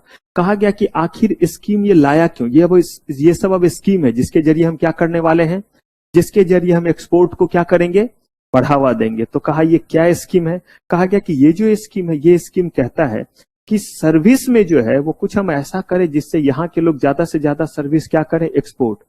कहा गुड्स में भी, तो कहा इसके लिए क्यों बनाना पड़ेगा पॉलिसी, ताकि सबसे पहले ध्यान से समझिएगा बैटल फील्ड एक नहीं है, दोनों के लिए स्टार्टिंग पॉइंट एक नहीं है। आरक्षण में एक लाइन था, मैं किसी चीज के ना फेवर में ना अगेंस्ट में, एकेडमिक पर्पस के लिए जो जहां सुटेबल लगता है, जिससे आप कनेक्ट कर पाएंगे वो मैं बोलता हूं, कोई मेरा इसमें कोई पर्सनल ओपिनियन नहीं। आरक्षण मूवी में एक बात थी, और अब इसका मतलब ये नहीं कि ये होमवर्क है। जब बहुत सारे लोग जमा थे तो कहा गया कि आप आरक्षण के फेवर में या अगेंस्ट में, तो कहा गया कि आप कंपटीशन कीजिए, वरना पता चला कि आप रिजर्वेशन पे आएंगे, वो क्वालिटी तो मिलेगा ही नहीं, वैसा क्वालिफाइड डॉक्टर रहेगा ही नहीं, क्योंकि आप तो रिजर्वेशन से आ गए। आप जो इलाज कीजिएगा लोग मरेंगे, आप ब्रिज बनाइएगा गिरेगा, क्योंकि आप में वैसा क्वालिटी नहीं है। तो बोला गया कि वो सब आ जाएगा, पहले स्टार्टिंग पॉइंट तो एक कीजिए। जितना हम अंडर प्रिविलेज रहे हैं, ना हमें स्कूल भेजा गया शुरू में, ना ये भेजा गया, तो हमें कहीं ना कहीं तो पहले जो है वो क्या मिलना चाहिए। ठीक वैसे यहां पे बोला कि हम compete करने जा रहे हैं किसके साथ, एक्सपोर्ट का मतलब क्या हुआ, हम जा रहे हैं इंडिया से बाहर, किनके साथ compete कर रहे हैं, फॉरेन मार्केट के साथ। कहा गया फॉरेन मार्केट के साथ हम compete करेंगे, वहां पे गवर्नमेंट इतने तरह से फैसिलिटेट की कि वो इतने रिच हैं कि उनके लिए जो है वो प्रोडक्ट में कुछ और लगाने के लिए सोचना नहीं पड़ता। हम अगर उससे ज्यादा लगाएंगे तो हमारे लिए वो कॉस्ट ही रिकवर नहीं होगा, क्योंकि हमारे देश में इंफ्रास्ट्रक्चर ये सभी वैसा नहीं है। तो उन्होंने बोला कोई बात नहीं, हम मानते हैं कि हमारे देश में इंफ्रास्ट्रक्चर की कमी और ये सब के कारण आपको ज्यादा कॉस्ट लगता है, हम उतना आपको क्या कर देंगे, कहीं ना कहीं वो सेटअप कर देंगे टैक्स और बाकी चीज के जरिए, ताकि आपके लिए भी बैटलफील्ड क्या हो जाए एक। वहां पे वो चीज की कीमत अगर 10 रुपए का मान लेते हैं हम एग्जाम्पल के तौर पे, यहां पे बनाने में ही आपको इतने खर्च लग जाते हैं, तो कह रहे नहीं हम आपसे इसमें से टैक्स और ड्यूटी ये सब हटा देंगे, तो आपका भी प्रॉफिट मार्जिन उतने का ही हो जाएगा, क्योंकि जब टैक्स देते तो प्रॉफिट मार्जिन आपका क्या हो जाता है, कम हो जाता है। तो यही चीज करने के लिए दो स्कीम बनाया गया। एक बनाया गया merchandise export from India scheme at par लाने के लिए, किस चीज को, मैन्युफैक्चरिंग सेक्टर को, और एक बनाया गया service export from India scheme, किस चीज के लिए, सर्विसेज को लेकर के, दोनों चीज को। तो यही कहलाया export from India scheme. Purpose to provide same battlefield, किनको, मैन्युफैक्चरर को भी और सर्विस प्रोवाइडर को भी, दोनों को ही। कहा कि इस स्कीम के तहत आप क्या देने वाले हैं, क्या रिवॉर्ड देंगे। तो कहा इस स्कीम के तहत हम आपको जो है वो देंगे ड्यूटी क्रेडिट स्क्रिप्ट। कहा गया ये क्या बला है, कहा कुछ नहीं, ये एक क्रेडिट कार्ड की तरह है। क्रेडिट कार्ड में, डेबिट कार्ड में क्या रहता है, प्लास्टिक है, लेकिन उसके जरिए आप चीजों को खरीदते हैं या नहीं। अगर मैं सही में बोलूं तो इसमें जो पैसे हैं वो बिल्कुल एज गुड एज कि पैसे जेब में हैं और आप सामान खरीद लेते हैं। तो इन्होंने भी बोला कि उसके जरिए हम आपको देंगे क्या, तो कहा उसके जरिए, यानी कि इस स्कीम के जरिए हम आपको देंगे ड्यूटी क्रेडिट स्क्रिप्ट, जो एक यूनिक तरह का नंबर होगा, एक कार्ड के फॉर्म में होगा, और जितना आप एक्सपोर्ट करते जाएंगे ना, उसके बेसिस पे उस पे रिवॉर्ड पॉइंट आते जाएंगे। जैसे जब हम जो है वो क्रेडिट कार्ड से खर्च करते हैं, डेबिट कार्ड से खर्च करते हैं, तो उस पे क्या आता जाता है, रिवॉर्ड। ठीक वैसे ही आप जितना एक्सपोर्ट करते जाइएगा उस बेसिस पे आपको क्या मिलता जाएगा, ड्यूटी क्रेडिट होता चला जाएगा। तो कहा कि ठीक है, हो गया, 4000 पॉइंट हो गए, अब खुश रहें। बोला नहीं, अब उसको बदलिए और उसको इनकैश कीजिए। अगर आप खर्च करते हैं अपने क्रेडिट कार्ड से और आपको मिलता तो पॉइंट ही है, देखते हैं उस पॉइंट को आप कन्वर्ट करते हैं रुपीज में, और आप अपना ही जो अगले महीने का बिल रहता है वो बिल उससे चला जाता है।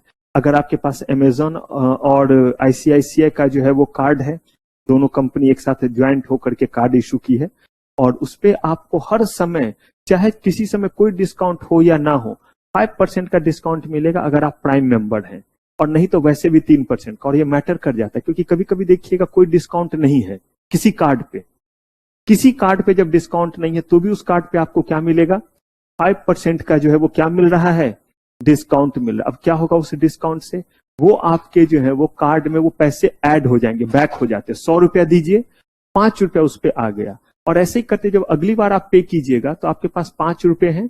अगर 100 रुपए का बिल पे 100 रुपए का सामान खरीदना है तो सिर्फ कितना पे करना रहेगा, 95 रुपीज ही पे करना रहेगा।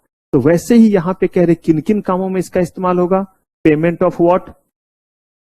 अब मुझे बताइए, हो गया ना बात, तरीका ही तो बस अलग था देने का, लेकिन ये कैश ही बेनिफिट मिला या नहीं मिला, payment of what, excise duty, जो भी कहिए, इसका नाम जीएसटी दे दे, वो बस कहना चाह रहे, मैन्युफैक्चरिंग वर्ड को इंफेसाइज करना चाह रहे हैं तो मैन्युफैक्चरिंग जैसे चीजों पे एक्साइज, जब चीज क्या होता है मैन्युफैक्चर्ड होता है, तो अब इसका नाम उन्होंने जो जीएसटी दिया पेमेंट ऑफ व्हाट, यानी कि ये किससे हो गया, सर्विस जब आप दे रहे हैं तो उस केस में जब आप पे कर रहे हैं।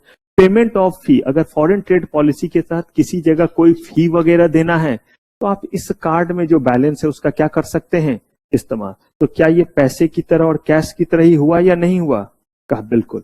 अब यहां पे कह रहे हैं कि स्टेटस होल्डर, कहा कि ये किसको मिलेगा, कहा कि हम सारे एक्सपोर्टर को, ध्यान से समझिएगा, हम सारे एक्सपोर्टर को कुछ ना कुछ क्या करते हैं, बेनिफिट देते हैं, हाँ या ना। लेकिन हम उन एक्सपोर्टर्स को और भी बेनिफिट देंगे जो बेसिकली क्या करेंगे, जो कहीं ना कहीं ज्यादा एक्सपोर्ट, जैसे मैंने बोला मैं सबको पढ़ा रहा हूं या किसी के कान में मंत्र फूक रहा हूं, लेकिन मैंने आपको बोला है कि जो ज्यादा मेहनत कर रहे हैं लास्ट में मैं उनके लिए और भी ज्यादा अवेलेबल हूं, क्योंकि आप अगर बाकियों से ज्यादा मेहनत कर रहे हैं तो आपको बाकियों से ज्यादा मिलना भी चाहिए। मैं इस चीज में बड़ा भरोसा करता हूं कि अगर कोई बच्चा किसी दूसरे स्टूडेंट से ज्यादा मेहनत कर रहा है तो वो डिजर्व करता है कि उसको जो है वो बाकियों से थोड़ा ज्यादा जो है वो मिले भी, चाहे वो किसी भी तरह के नॉलेज, यहाँ तो नॉलेज वाले चीज में ही है कि किसी खास तरह का जो है वो क्लास या किसी खास तरह की चीज। वैसे ही गवर्नमेंट ने भी बोला, लॉ का टीचर हूं ना, यही सब देख देख करके सीखा है। तो ये कह रहे हैं कि सबको देंगे फैसिलिटी, लेकिन जो स्टेटस होल्डर होंगे, कहा क्या मतलब है स्टेटस का, तो मैंने भी क्या बोला, मैंने बोला कि रैंक होल्डर्स बैच जो हमारा होगा, जो बच्चे जो है वो ऐसे दिख रहे हैं उनके लिए खास तौर पे बैठेंगे, ये सब बात करेंगे। ठीक वैसे ही यहाँ पे कह रहे हैं कि पिछले 3 साल में, 2 साल में हम आपका देखेंगे एक्सपोर्ट कितना हुआ है। मैंने भी आपको बोला कि क्राइटेरिया क्या रहेगा, कोई गाइडलाइन किसी का नहीं, सिर्फ मेरा ही गाइडलाइन, मैंने जो ऑब्जर्व किया, मैंने जो पूछा, मैं जो क्वेश्चन पूछता हूं, ओवरऑल चीजों को देख करके तय करूंगा। गवर्नमेंट ने यहाँ पे क्राइटेरिया दे दिया है। क्यों क्राइटेरिया दिया, क्योंकि इनके पास इतने ही नहीं है, मेरे पास तो आप लिमिटेड है, मुझे जो एक एक का जो है वो चेहरा छपा हुआ है कि कौन है, क्या है, कैसे पढ़ रहे, यहाँ पे तो बड़े सारे लोग हैं। तो इन्होंने क्या बोला, इन्होंने बोला 3 साल में, पिछले 2 साल में आप देखिए कि क्या आपने जो है जो एक्सपोर्ट किया है वो जो है वो $3 मिलियन का किया है। यहाँ पे ओल्ड और न्यू इसीलिए मैंने लिखा है कि फॉरेन ट्रेड पॉलिसी 2023 में ये वाला है जो न्यू लिखा हुआ है, और जो रेड में है प्लीज लिख के उल्टा मत आइएगा, कुछ समझाने के लिए दिया है तो उल्टा मत कर दीजिएगा। ये इसीलिए मैंने दिया है, पता नहीं मुझे ऐसा क्यों लगता है कि कहीं वो अपडेटेड नहीं रहे, और अगर पूछ दिया स्टेटस होल्डर एज पर 15/2000 तो ये मत लिखिएगा कि पढ़ के देखो, आपने तो बोला हुआ है कि 31 मई तक जो अमेंडमेंट आएगा वो करना ही करना है, ये अमेंडमेंट तो 1 अप्रैल से ही आ गया था, आपने सप्लीमेंट में भी दिया है, सब किया है। एनीवे वो सब लिखने का टाइम नहीं रहेगा। अगर उन्होंने पूछा किसके अकॉर्डिंग, गलती से, तो ये, अदरवाइज कुछ नहीं पूछा, स्टेटस होल्डर पे बोला शॉर्ट नोट्स, तो क्या लिखेंगे, नया वाला हम लिखेंगे। क्लियर है। तो यही जो पहले 3 था ये एज इट इज है। अगर आपने जो है वो पिछले 3 साल में से 2 साल एवरेज कितना जो है वो 1 साल में एक्सपोर्ट किया, कितना, $3 मिलियन का टोटल एक्सपोर्ट हुआ है, एवरेज एक्सपोर्ट 1 साल में, तो हम आपको स्टेटस देंगे किसका, आगे देखिएगा ना स्टेटस होल्डर को क्या एक्स्ट्रा मिलेगा, ये तो बाद में बताऊंगा, पहले स्टेटस तो ले लीजिए। अगर ये जो है वो कितना हो गया, पहले कितना था, अब आप मुझे देखिए क्यों गवर्नमेंट ने ऐसा किया है। गवर्नमेंट ज्यादा से ज्यादा एक्सपोर्ट को बढ़ावा देना चाहती, तो स्टेटस का लेवल क्या कर दिया है, कम, ताकि जल्दी लोगों को क्या मिल जाए, क्योंकि स्टेटस मिलेगा तो देखिए उसके बेनिफिट आपको दिखेंगे, तो ज्यादा से ज्यादा लोग बेनिफिट ले पाए, ज्यादा से ज्यादा लोग क्या करेंगे, एक्सपोर्ट। वरना लोग बोलेंगे कहां, हम तो यहां तक पहुंच ही नहीं सकते, इतना ऊपर रखा है, लगभग हाफ कर दिया है। अगर 3 स्टार एक्सपोर्ट हाउस के लिए कितना, 50, यहां पे जो है वो 200, किसके लिए, 400, और 800 किसके लिए। अब देखिए पहले कितना ज्यादा हुआ करता था, लगभग आधा नहीं कर दिया है, सिर्फ शुरू वाले में नहीं किया क्योंकि शुरुआत ऑलरेडी जो है वो कम से दिया हुआ है।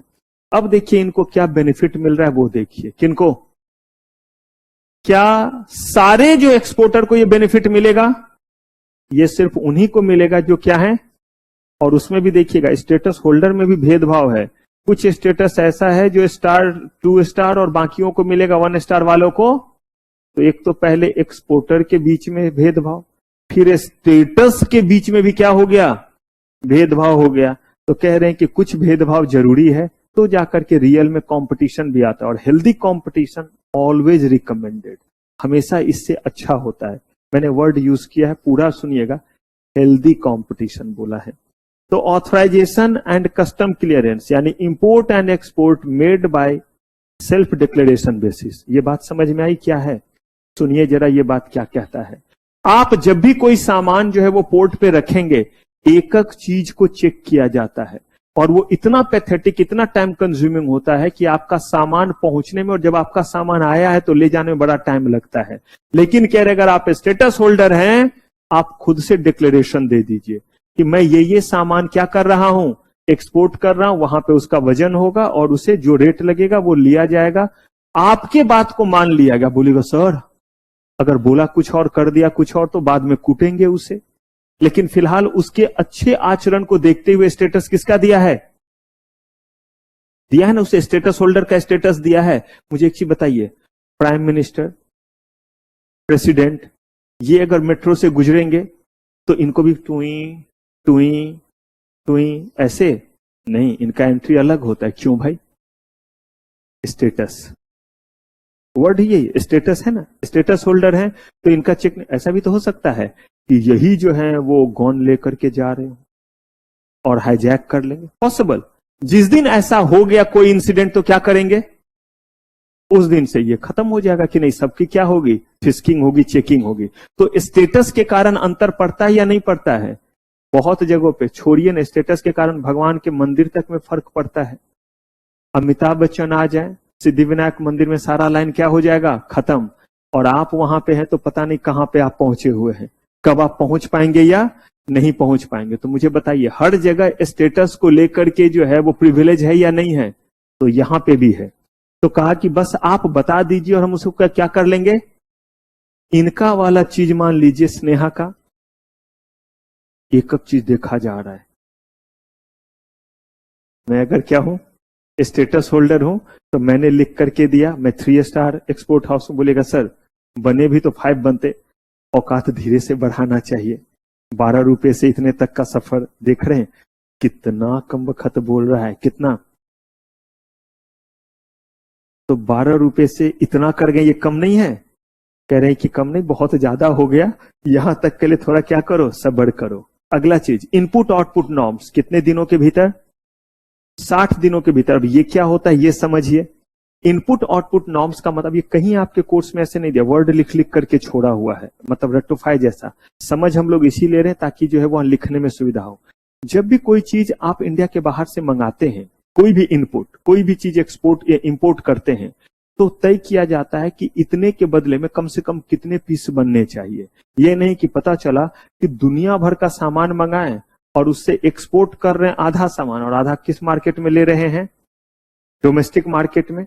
तो कहा इसी चीज के लिए उन्होंने ये रूल बनाया है कि अगर आप जो है, मान लीजिए एग्जाम्पल के तौर पे यूरेनियम मंगा रहे हैं, उससे उसका इस्तेमाल होगा कुछ बनाने में, या जो है वो आप जो है वो प्लास्टिक कुछ खास नेचर का मंगा रहे हैं, तो कहा गया कि आपको ये प्रोवाइड किया गया तो उससे 1000 पीस बनेंगे, तो आप 1000 पीस बनाएंगे। यही हुआ इनपुट आउटपुट नॉर्म्स। जब तक ये तय नहीं होगा तब तक वहां पे क्लियरेंस ही नहीं होगा और आपका इनपुट आपके वेयर हाउस में नहीं जाएगा।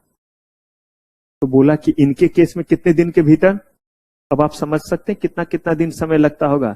इनके लिए बोला गया अथॉरिटी को कि जल्दी से इनका नॉर्म्स तय कर दीजिए हर बार, कितने दिन के भीतर, 60 डेज में। एग्जम्पशन फ्रॉम व्हाट, इनको बैंक गारंटी देने की जरूरत नहीं है। जब ये एक्सपोर्ट इंपोर्ट करेंगे कोई बैंक गारंटी की रिक्वायरमेंट, स्टेटस होल्डर है तो इनको जरूरत नहीं है। 2 स्टार एंड अबव, याद रखिए, क्या ये फर्स्ट स्टार के लिए है, 1 स्टार के लिए, तो किसके लिए? 2 star and above permitted to establish what. अब ये होता क्या है एक्सपोर्ट वेयर हाउस में? अगर मान लीजिए कि कोई सामान, ध्यान से समझिएगा, मुझे इंडिया से बाहर भेजना है। अगर मुझे इंडिया से बाहर भेजना है तो मुझे पोर्ट पे जाकर के उस सामान को क्या करना पड़ेगा, रखना पड़ेगा।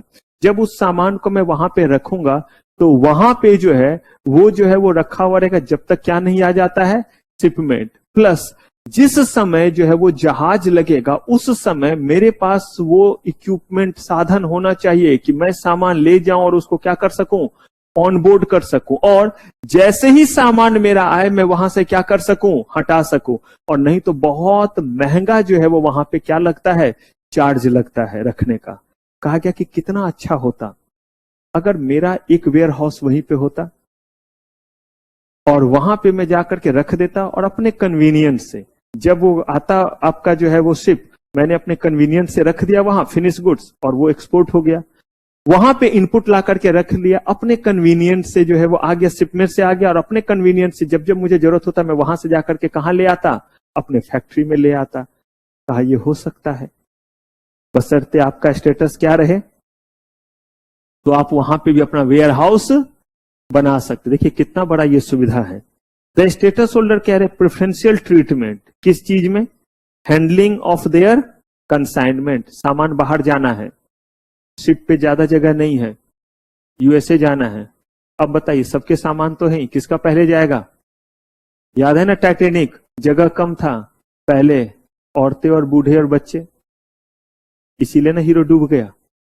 तो ऐसे ही जो है, देखा है टाइटैनिक, अगला होमवर्क नहीं है ये, तो उसमें भी जो है वो पहले बोले थे कि लेडीज बच्चे और क्या जाएं, बूढ़े लोग जाएं या बीमार जो हैं, बाद में बागर बिल्ले जाएंगे, अगर जगह रहा नहीं तो फिर वो सीधे चले जाएंगे, कहीं और जाने की जरूरत नहीं है। तो यहां पे कह रहे हैं कि पहले किनका कंसाइनमेंट जाएगा, जगह बच गया तो बाकी एक्सपोर्टर, सबके तो एक्सपोर्ट के लिए जाएंगे। Manufacturer who are also status holder will be enabled to self certify their manufactured goods। और यहां पे मैंने कुछ बताया था, मैं कुछ अभी नहीं बोल रहा हूं, बस इतना ही लिख के मैंने छोड़ा है। देखता हूं कि कहीं कुछ जो है वो याद आता है आपको कि ये क्या चीज है, ये जरा आप देखिए और बताइए कुछ याद आ रहा है।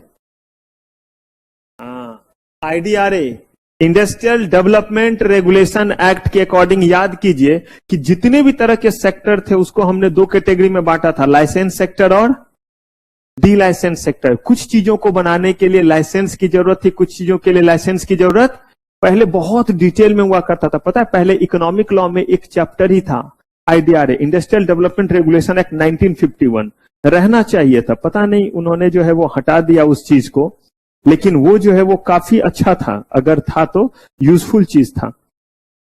अब देखिए इसके तहत क्या बोला गया, ध्यान से सुनिएगा। इंडस्ट्रियल लाइसेंस, जितने भी तरह के इंडस्ट्री है जिसको लाइसेंस की जरूरत है वो इंडस्ट्रियल लाइसेंस लेंगे, जिनको नहीं है जरूरत वो लेते हैं IEM इंडस्ट्रियल एंटरप्रेन्योर मेमोरेंडम। और ये जो है वो लेटर ऑफ इंटेंट है, जब तक आपको जो है वो नहीं मिला हुआ है इंडस्ट्रियल लाइसेंस तब तक आप लेटर ऑफ इंटेंट से काम चलाएंगे। जिस दिन आपको इंडस्ट्रियल लाइसेंस मिल जाएगा लेटर ऑफ इंटेंट वापस ले लिया जाएगा। हमने कम से कम ये बात की थी कि लाइसेंस सेक्टर होगा, डी लाइसेंस, और लाइसेंस सेक्टर वाले को क्या लेना पड़ेगा, इंडस्ट्रियल लाइसेंस लेना पड़ेगा। अब जब आपने लाइसेंस लिया तो मैन्युफैक्चरिंग क्वालिटी के बारे में लिखा हुआ है उस इंडस्ट्रियल लाइसेंस में, कह रहे हैं ना कुछ भी चीज की जरूरत नहीं, बस आप क्या कर दीजिए, सेल्फ सर्टिफाई कर दीजिए कि हमारा चीज जो है वो इस क्वालिटी का है और हम क्या करेंगे, हम उसे मान लेंगे, बशर्ते आप क्या हैं, आपने कह दिया कि हम जो है ये सामान भेज रहे हैं, हम क्या करेंगे, मान लेंगे। आपने कहा कि ये सामान आपका जाना है, पहले किसको प्रायोरिटी देंगे, आप कहते हैं वेयर हाउस बनाना है, तो स्टेटस होल्डर से सिर्फ काम नहीं चलेगा, कौन सा होना चाहिए, ठीक है, ये प्रिविलेज मिल रहा है। तो बताइए स्टेटस होल्डर का फायदा है या नहीं है?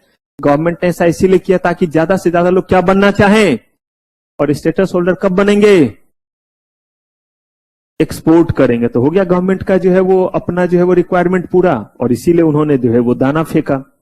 इसके बाद वो अगला जो फैसिलिटी दे रहे उसका नाम है ड्यूटी एग्जम्पशन रेमिशन स्कीम। ध्यान से समझिएगा, ये स्कीम कच्चे माल पे, इनपुट पे है। किस चीज पे, इनपुट पे। आप जो है वो कोई चीज इंडिया के बाहर से इंपोर्ट कर रहे हैं, क्यों, क्योंकि वो आपके लिए रॉ मटेरियल है, वो आपके लिए क्या है, इनपुट है, उसका इस्तेमाल करेंगे, उससे फिनिश गुड्स बनाएंगे और उसे बना करके क्या करेंगे, एक्सपोर्ट करेंगे। गवर्नमेंट दो स्कीम लाई, पहला कहती है ड्यूटी एग्जम्पशन और एक है ड्यूटी रिमिशन।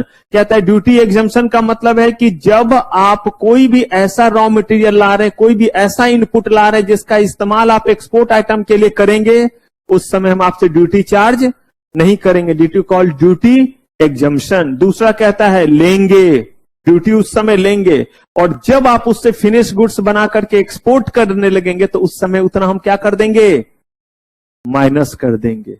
ये कहलाया रेमिशन। और याद कीजिए इंसेंटिव से हम किस तरफ बढ़ने जा रहे हैं, लेकिन यहां पे अभी दोनों को हम क्या कर रहे हैं, चला रहे हैं। और इसी में एक का नाम है एडवांस ऑथराइजेशन और एक का नाम क्या है, ड्यूटी फ्री इंपोर्ट ऑथराइजेशन। और एक है जैसे एक है ड्यूटी एग्जम्पशन, उसी ड्यूटी एग्जम्पशन में दो है, कौन कौन सा, एडवांस ऑथराइजेशन और ड्यूटी फ्री इंपोर्ट ऑथराइजेशन।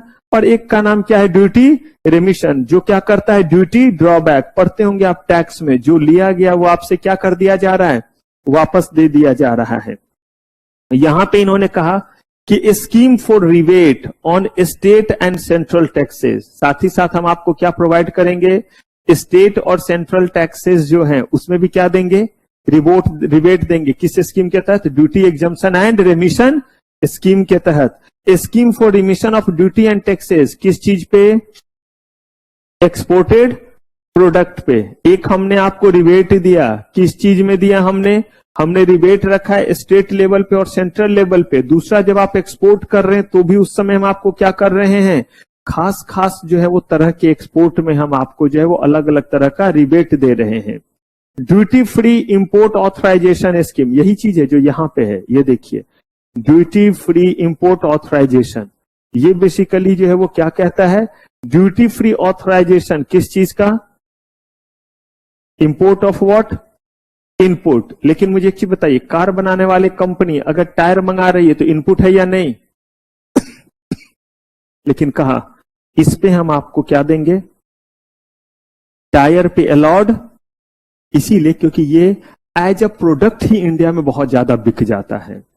जैसे अगर मान लीजिए कि आप टायर मंगाएं और आप कार बनाते हैं तो कार में टायर लगा करके बेचेंगे, but there are lot of situation जहां पे सिर्फ और सिर्फ बड़ी सारी कंपनी क्या बेच रही है, तो यहां पे कोई लोग हैं जो सिर्फ क्या बेच रहे हैं, टायर। और ये बहुत ज्यादा, इसीलिए हमने कहा कि कार में जो है वो एक बार लग करके आता है, लेकिन ऐसा नहीं है कि कार में बस एक ही बार लगता है, बहुतों बार टायर बदलता है, नहीं बदलता है।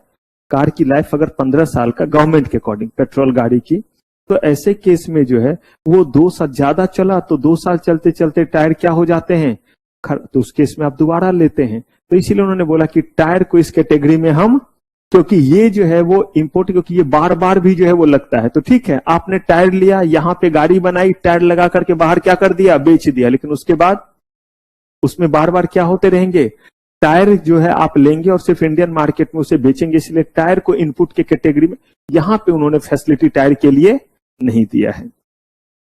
ड्यूटी एग्जम्पशन कह रहे एक्सपोर्ट ऑब्लिगेशन, आपने क्या मंगवाया, इनपुट आइटम, एक बार पढ़ के देखिए तो क्या समझ रहे, क्या लिखा हुआ है। आपने इनपुट मंगाया, उससे क्या करेंगे,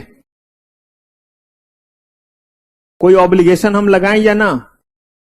मजे की बात है, आप एग्जम्पशन रेमिशन स्कीम में, किस लिए कि आप क्या करेंगे, एक्सपोर्ट करेंगे। तो बोला कितने दिन के भीतर कीजिए, भाई इनपुट आ गया, 18 महीने बहुत होते हैं, क्या करने के लिए, फिनिश गुड्स।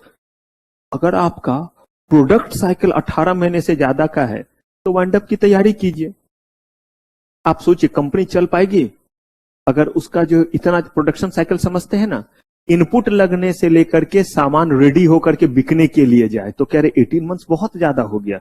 लेकिन यहां पे थोड़ा सा जो है वो रिलैक्सेशन दिया, और किसको दिया, देखिए डिफेंस, मिलिट्री स्टोर, एरोस्पेस और न्यूक्लियर एनर्जी, इससे रिलेटेड कितना समय दिया, क्योंकि यहां जो चीजें बनती है वो थोड़ा टाइम कंज्यूमिंग होता है, इसीलिए कितना दिया, 24। बाकी केसेस में ड्यूटी एग्जम्पशन रेमिशन स्कीम के तहत ऑथराइजेशन मिला था, 18 महीने के भीतर चीजों को बनाइए और क्या कीजिए, एक्सपोर्ट कीजिए।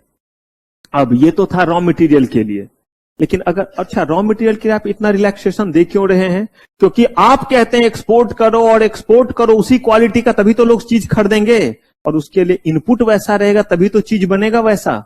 हमारे यहाँ वैसे प्लास्टिक मिलते ही नहीं, तो वैसा हम चीज बना करके भेजे कैसे, कोई बात नहीं, मंगाओ वहां से, बनाओ यहाँ बेचो, हमें क्या मिलेगा, फॉरेक्स मिलेगा।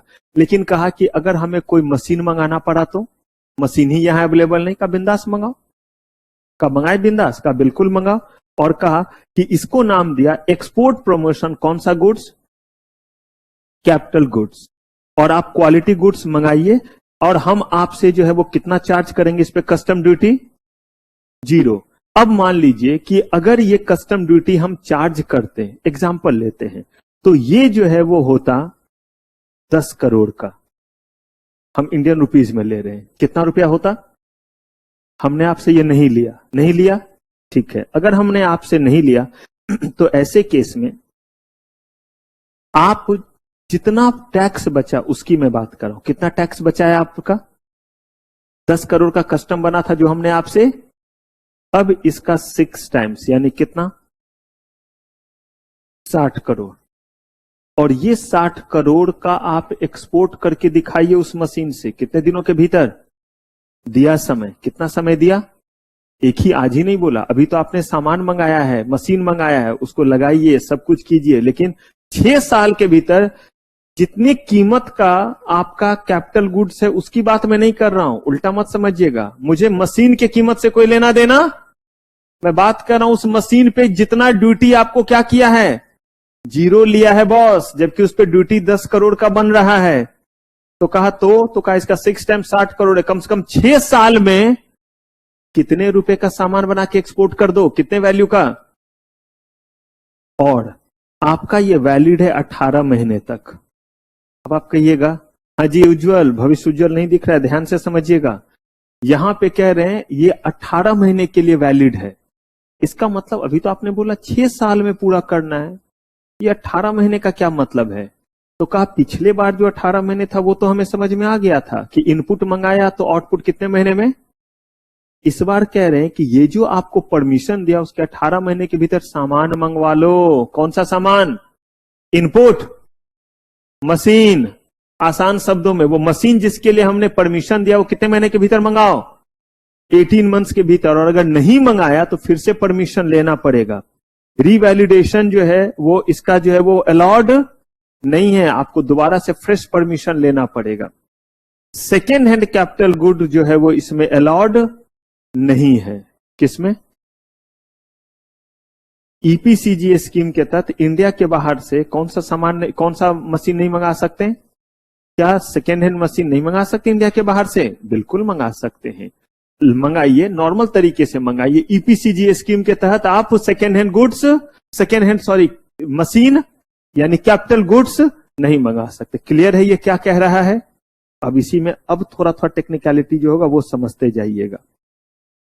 जो आपको ऑथराइजेशन मिला इसी स्कीम में, कह रहे shall not be issued for import of capital goods. किस तरह का? वो देखिए, captive plant and power generation set of any kind. ये देखिए ये क्या कह रहा है? Authorisation under EPCG scheme shall not be issued for import of any what? Capital goods. कह रहे हैं इंपोर्ट, कह रहे हैं इंपोर्ट ही तो कर रहे हैं, हम नहीं कर रहे हैं। तो कह रहे हैं authorisation under shall not be issued for import of any capital goods. और वो जो है वो किस तरह का? कह रहे मशीन और जिन चीजों पे आप जो है वो वर्क करके आउटपुट देंगे उसके अलावा और कोई भी मशीन मंगाना इसके जरिए अलाउड। सिर्फ वही कैपिटल गुड्स आप मंगा सकते हैं जिस कैपिटल गुड्स के जरिए आप कौन सा ऑब्लिगेशन पूरा करेंगे? एक्सपोर्ट ऑब्लिगेशन करेंगे। कैपिटल गुड्स में बड़े सारे चीज आते हैं, जो इनपुट नहीं है वो सब किस में आ जाते हैं? वो सब जो है वो आपके आ गए किस में? कैपिटल गुड्स में आ गए। तो याद रखिए सिर्फ और सिर्फ इसमें वही कैपिटल गुड्स आएगा जिसका इस्तेमाल आप किस चीज के लिए करेंगे?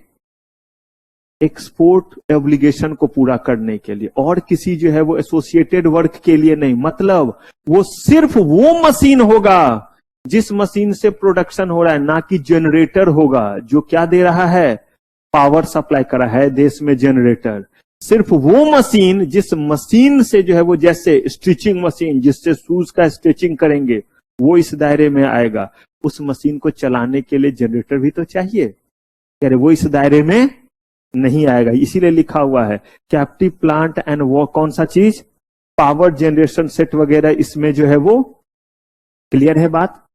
कैपिटल गुड ही है, लेकिन कौन सा कैपिटल गुड्स? सिर्फ वही जिसका इस्तेमाल किस चीज में करना है? डायरेक्ट प्रोडक्शन में करना है, उसका वो सिर्फ अलाउड है। Import of item which are restricted for import shall be permitted under EPCG scheme. अब देखिए कह रहे हैं कि वैसा भी आइटम विच आर व्हाट, कह रहे हैं वो भी मंगा सकते हैं। ऐसे वो आप प्लांट नहीं लगा सकते थे, लेकिन अगर आप किस स्कीम के जरिए ला रहे हैं, क्योंकि उससे आप जो चीज बनाएंगे वो बना करके क्या करेंगे, कह रहे मंगा लो। कहा ऐसे उसका डोमेस्टिक मार्केट में, बोला अगर वो रिस्ट्रिक्टेड है तो वो आप नहीं मंगा सकते हैं। In case indigenous sourcing of capital goods, क्या मतलब है indigenous sourcing of capital goods, export obligation 25% less होगा। यानी पिछले केस में हमने देखा था कितना हमारे ऊपर ऑब्लिगेशन आ रहा था, कितना का हमने ड्यूटी बचाया था, तो कितना करोड़, यही एक्सपोर्ट ऑब्लिगेशन था। कह रहे अगर आपने इंडिजिनस गुड्स लिया है, बताता हूं क्या है इंडिजिनस गुड्स, तो वैसे केस में 25% कम कर दीजिए। 60 का 25% निकाल पाएंगे आज 15, तो इसका मतलब जो है वो 60 माइनस 15, यानी कि बाकियों को जो है वो 60 करोड़ का करना है, आपको कितने का, 45 करोड़ का। कब, जब ये कैपिटल गुड्स कहां से मंगा रहे हैं, सब तो इंपोर्टेड नहीं, तो बाहर से बाकी ने कहां से मंगाया था। एक वर्ड जो यहां आ रहा है वो देखिए, क्या मतलब, क्या मतलब होता है इंडिजिनस का, इंडियन चीज को इंडिजिनस बोलते हैं, डोमेस्टिक मार्केट से। तो फिर डोमेस्टिक मार्केट से करेंगे तो इंपोर्ट लगा कहां था। अगर ये बता दिया तो मानो सेज एरिया में या IFSC यही सब तो बना रहा था, तो वहां का एरिया को भी तो हम इंडिया का एरिया नहीं मानते हैं, तो वो तो इंपोर्ट ही माना जाएगा। लेकिन कैसा इंपोर्ट है ये, अब एक चीज बताइए, अपने ही देश में बनाना और उसका इस्तेमाल करेंगे और उससे चीज बना करके कहां देंगे, और उसमें भी एक्सपोर्ट ऑब्लिगेशन लगा रहे हैं, लेकिन 25% क्या कर रहे हैं, कम कर रहे हैं। अगर आपका ये जो प्लांट मशीनरी है या ये जो फैक्ट्री है वो कहां लोकेटेड है, अरुणाचल प्रदेश, आसाम, मणिपुर, मेघालय, मिजोरम, नागालैंड, सिक्किम, त्रिपुरा, जम्मू कश्मीर, इन जगहों पे इंडस्ट्री वगैरह कम है, ज्यादा प्रमोट करने के कारण इनको कहते एक्सपोर्ट ऑब्लिगेशन कितना होगा, 25% कम नहीं होगा। यानी कि 60 की जगह कितने का करेंगे ये एक्सपोर्ट ऑब्लिगेशन, 15 करोड़ का इन्हें करना है। और अगर इंडिजीनस रहा तो हमारे और आपके लिए कितना है, कितना, 45। अगर इन्होंने जो है वो इंडिजीनस मंगाया तो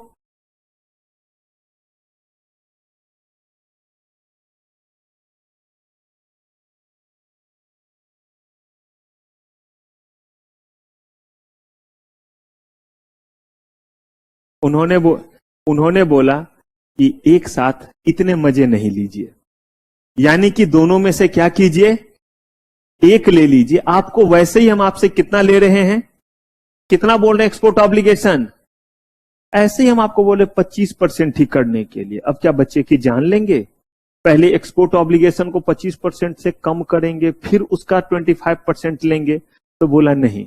इसीलिए मैंने बस ऐसे पूछ दिया। ये अगर आप कर रहे हैं, देखिए तो इससे भी उन्हें प्रमोट, देखिए मिल रहा है वही चीज, लेकिन ऑब्लिगेशन क्या है, सुविधा वही मिल रही है। पापा ने और बस एक ग्रुप कर लो क्लियर, आने जाने का पैसा वगैरह सब उतना ही मिल रहा है जितना 2 ग्रुप वाले को दिन भर का पॉकेट खर्च मिल रहा है, उतना ही आपको भी मिल रहा है। लेकिन आपके ऊपर एक्सपोर्ट ऑब्लिगेशन थोड़ा कम है। क्या ऑब्लिगेशन है, एक ग्रुप, तो थोड़ा ऑब्लिगेशन कम नहीं हो गया। क्यों किया ऐसा, क्योंकि ये कमजोर जो है वो स्टेट्स हैं, यहां पे जो है वो एक्सपोर्ट वगैरह क्या होता है, यहां पे जो है वो इंडस्ट्री वगैरह कम डेवलप है, अलग अलग तरह से वो इफेक्टेड रहते हैं वैसे ही।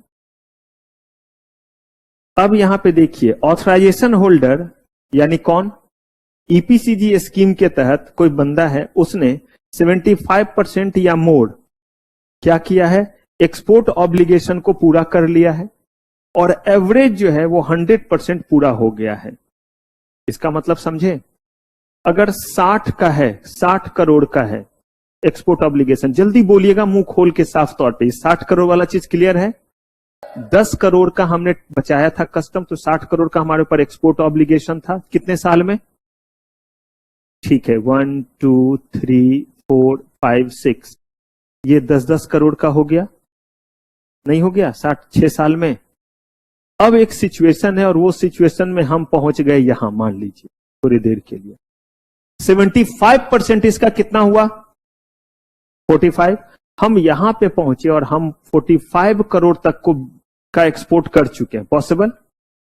और हर साल ये 10-10 वाला चीज पूरा हो चुका है।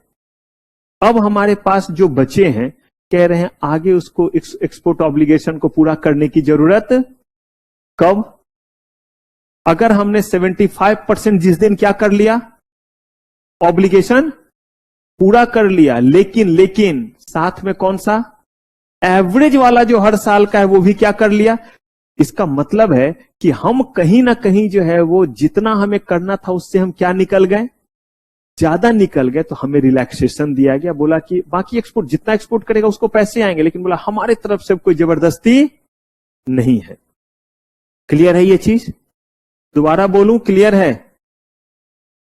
कहा कि एक्सपोर्ट ऑब्लिगेशन जब आप लेते हैं तो एक्सपोर्ट ऑब्लिगेशन 60 करोड़ का 6 साल में पूरा करना है, तो हर साल का कितना ऑब्लिगेशन 10 करोड़ का।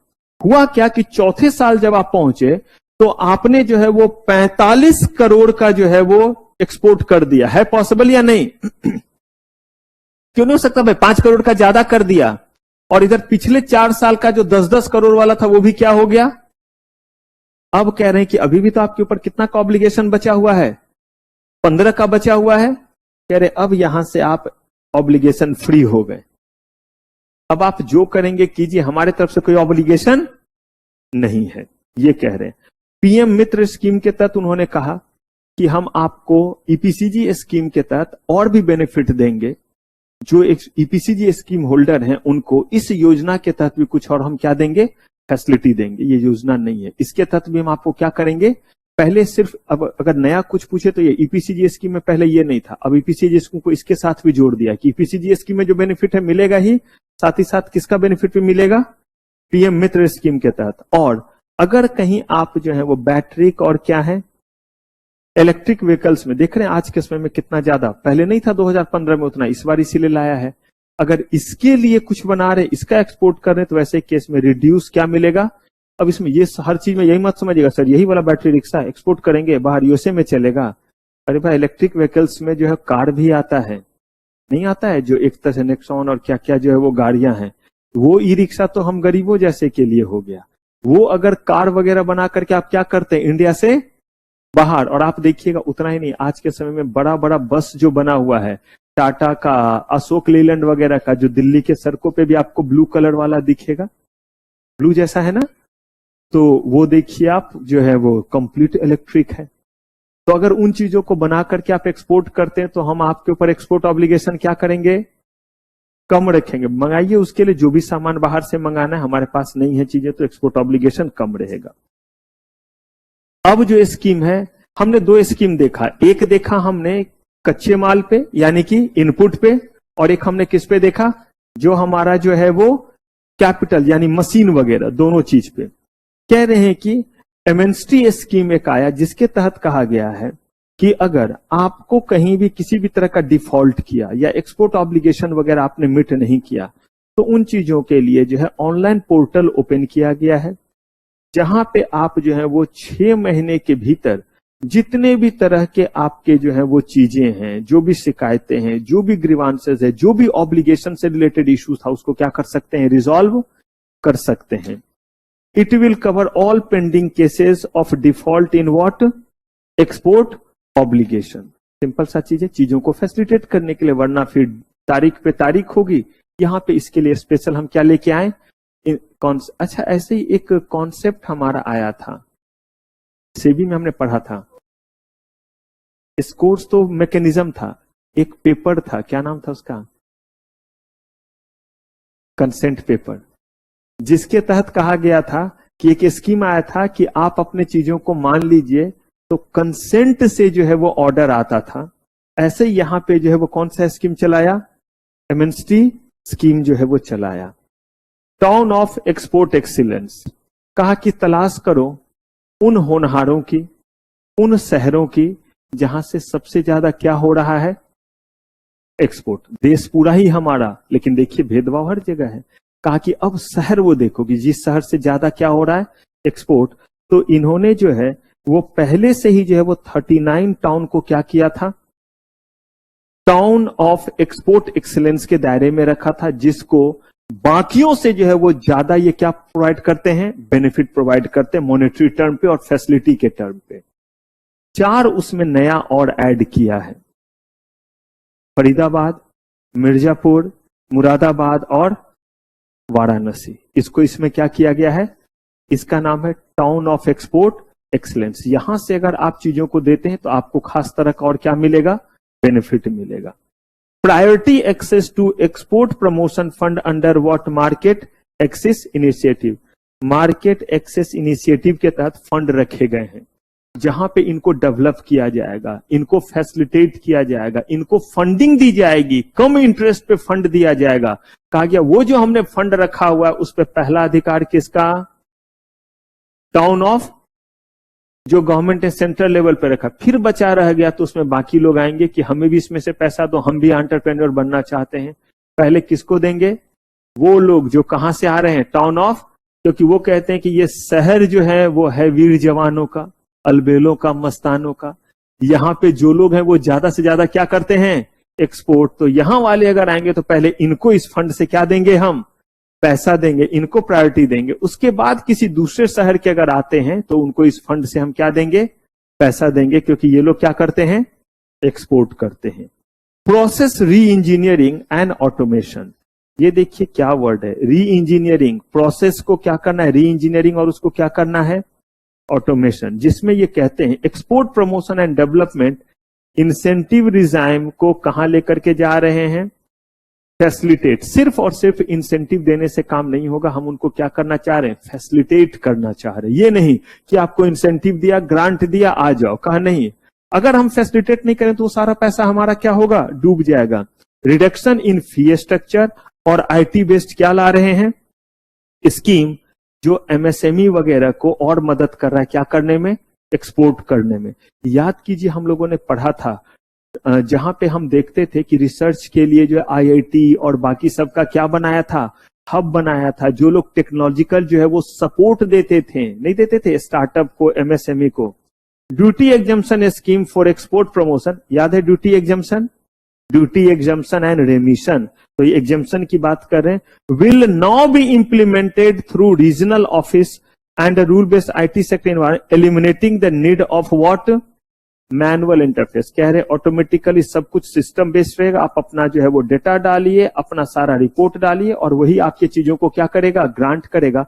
अदरवाइज पहले क्या होता था, किसी भी चीज को अप्रूव करने के लिए हर जगह जो है वो अंडर द टेबल और बाकी दुनिया भर की कहानी चलती थी। तो सब कुछ मैनुअल है। आप अपना फाइल कीजिए, जैसे ही आप रिटर्न फाइल कीजिएगा, आपका जैसे ही जो है वो पता चला कि इतने का जो है एक्सपोर्ट हो गया है, आपका ऑटोमेटिकली स्टेटस उतना दिख जाएगा कि आपका स्टेटस अब 1 से क्या हो गया है, 2 हो गया। आप देखते हैं कार्ड वगैरह पे जब आप खर्च करते जाते, स्पेंड करते जाते हैं, तो आ जाता है कि आपका लिमिट अब इतने से बढ़ करके क्रेडिट कार्ड में क्या कर दिया गया है, इतना कर दिया गया, यानी इंक्रीज कर दिया गया। किस बेसिस पे, आपके खर्च के बेसिस पे। ठीक वैसे ही यहां पे आप जो है पहले कोई स्टार स्पोर्ट नहीं थे, फिर क्या बने, 1 स्टार, फिर जो है वो खुद आपका जो है वो पहुंचा, जैसे ही जो है वो आपका जो है वो 3 से 25 पे पहुंचा, 25 था,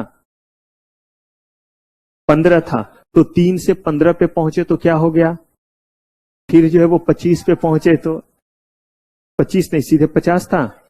तो देखिए आपका जो, एक बार देख लीजिए, नहीं मैं नए की बात कर रहा हूं। अच्छा 3, 15 और, अच्छा पहले वाला हम लोग को थोड़ा ज्यादा ध्यान है, अभी खत्म ही हुआ। 3, 15, 50, जैसे ही 50 पे पहुंचे स्टेटस क्या हो गया,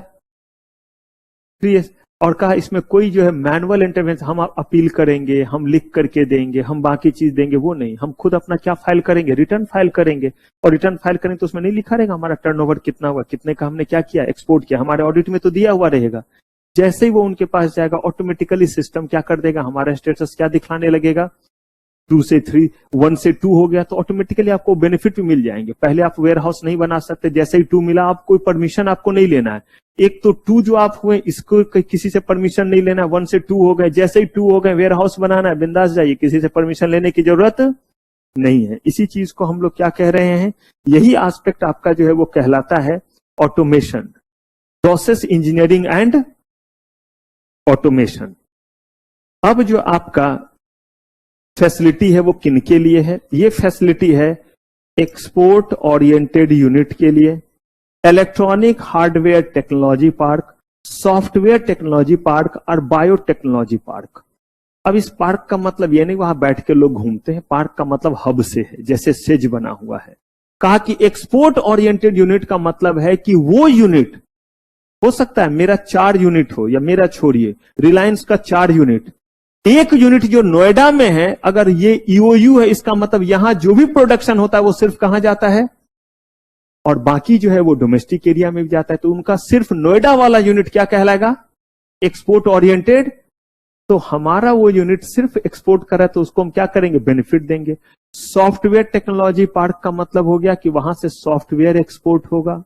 हार्डवेयर टेक्नोलॉजी पार्क का मतलब हो गया कि वहां पे जितनी भी कंपनी है वहां पे क्या होगा, सिर्फ और सिर्फ हार्डवेयर चीजों का क्या होगा, एक्सपोर्ट। और नोएडा में ये बड़े सारे बने हुए, मैं फ्राइडे को आपके क्लास के बाद ही गया था एबीसी, वो भी जो है आपका जो है वो सॉफ्टवेयर टेक्नोलॉजी पार्क है, जहां पे जेनपैक और बड़ी बड़ी कंपनी जो है वो वहां पे इन्वॉल्व है, सेपिएंट, ये सब कंपनी वहां पे है।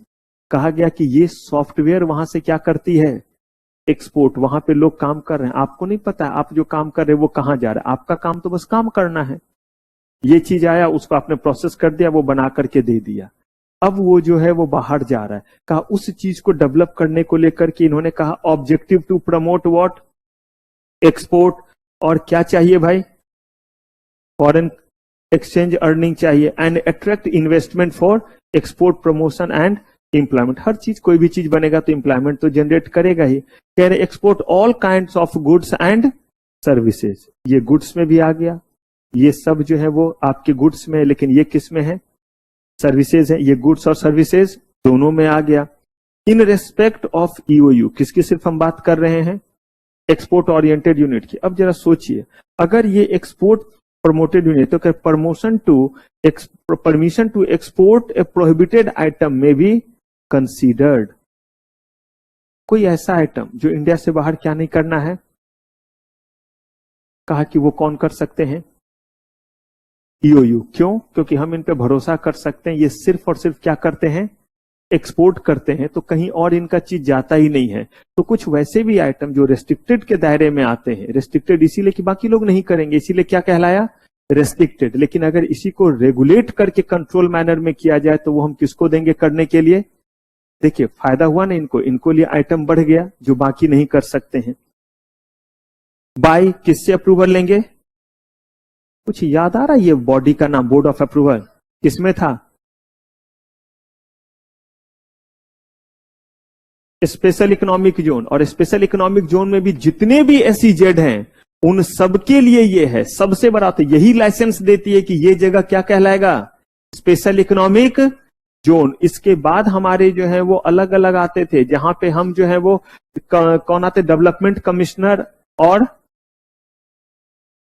अप्रूवल कमिटी और डेवलपमेंट कमिश्नर। तो डेवलपमेंट कमिश्नर उसके नीचे तब आते थे कौन, अप्रूवल कमिटी, लेकिन बोर्ड ऑफ अप्रूवल सबसे ऊपर होता था। Raw material are imported and there is no procurement of such raw material from what, restricted item है ना, उसके लिए इनपुट भी कहां से लाइए, वहां से ही लाइए और बनाइए और ये बाहर ही बेच दीजिए। डोमेस्टिक एरिया से कुछ लेने की जरूरत नहीं, क्योंकि ये रेस्ट्रिक्टेड आइटम है, हम इस चीज को इंडिया से बाहर नहीं भेजते हैं। Procurement and supply of export promotion material, आप जब चीजों को इंडिया से बाहर बेचेंगे या भेजेंगे तो उस केस में क्या आपको कोई और परमिशन चाहिए या नहीं, कहा चाहिए। कहा किस तरह का परमिशन चाहिए, कहा यहां जो आपको परमिशन चाहिए वो बेसिकली जो आप भेजेंगे तो उसके लिए आपको जो है जो प्रमोशन के लिए चीजें चाहिए उसमें भी क्या होगा, खर्च होगा। ऐसे तो कोई चीज इंडिया के बाहर नहीं खरीद लेगा ना, तो कहा उसके लिए कितने पैसे तक का आप इस्तेमाल कर सकते हैं।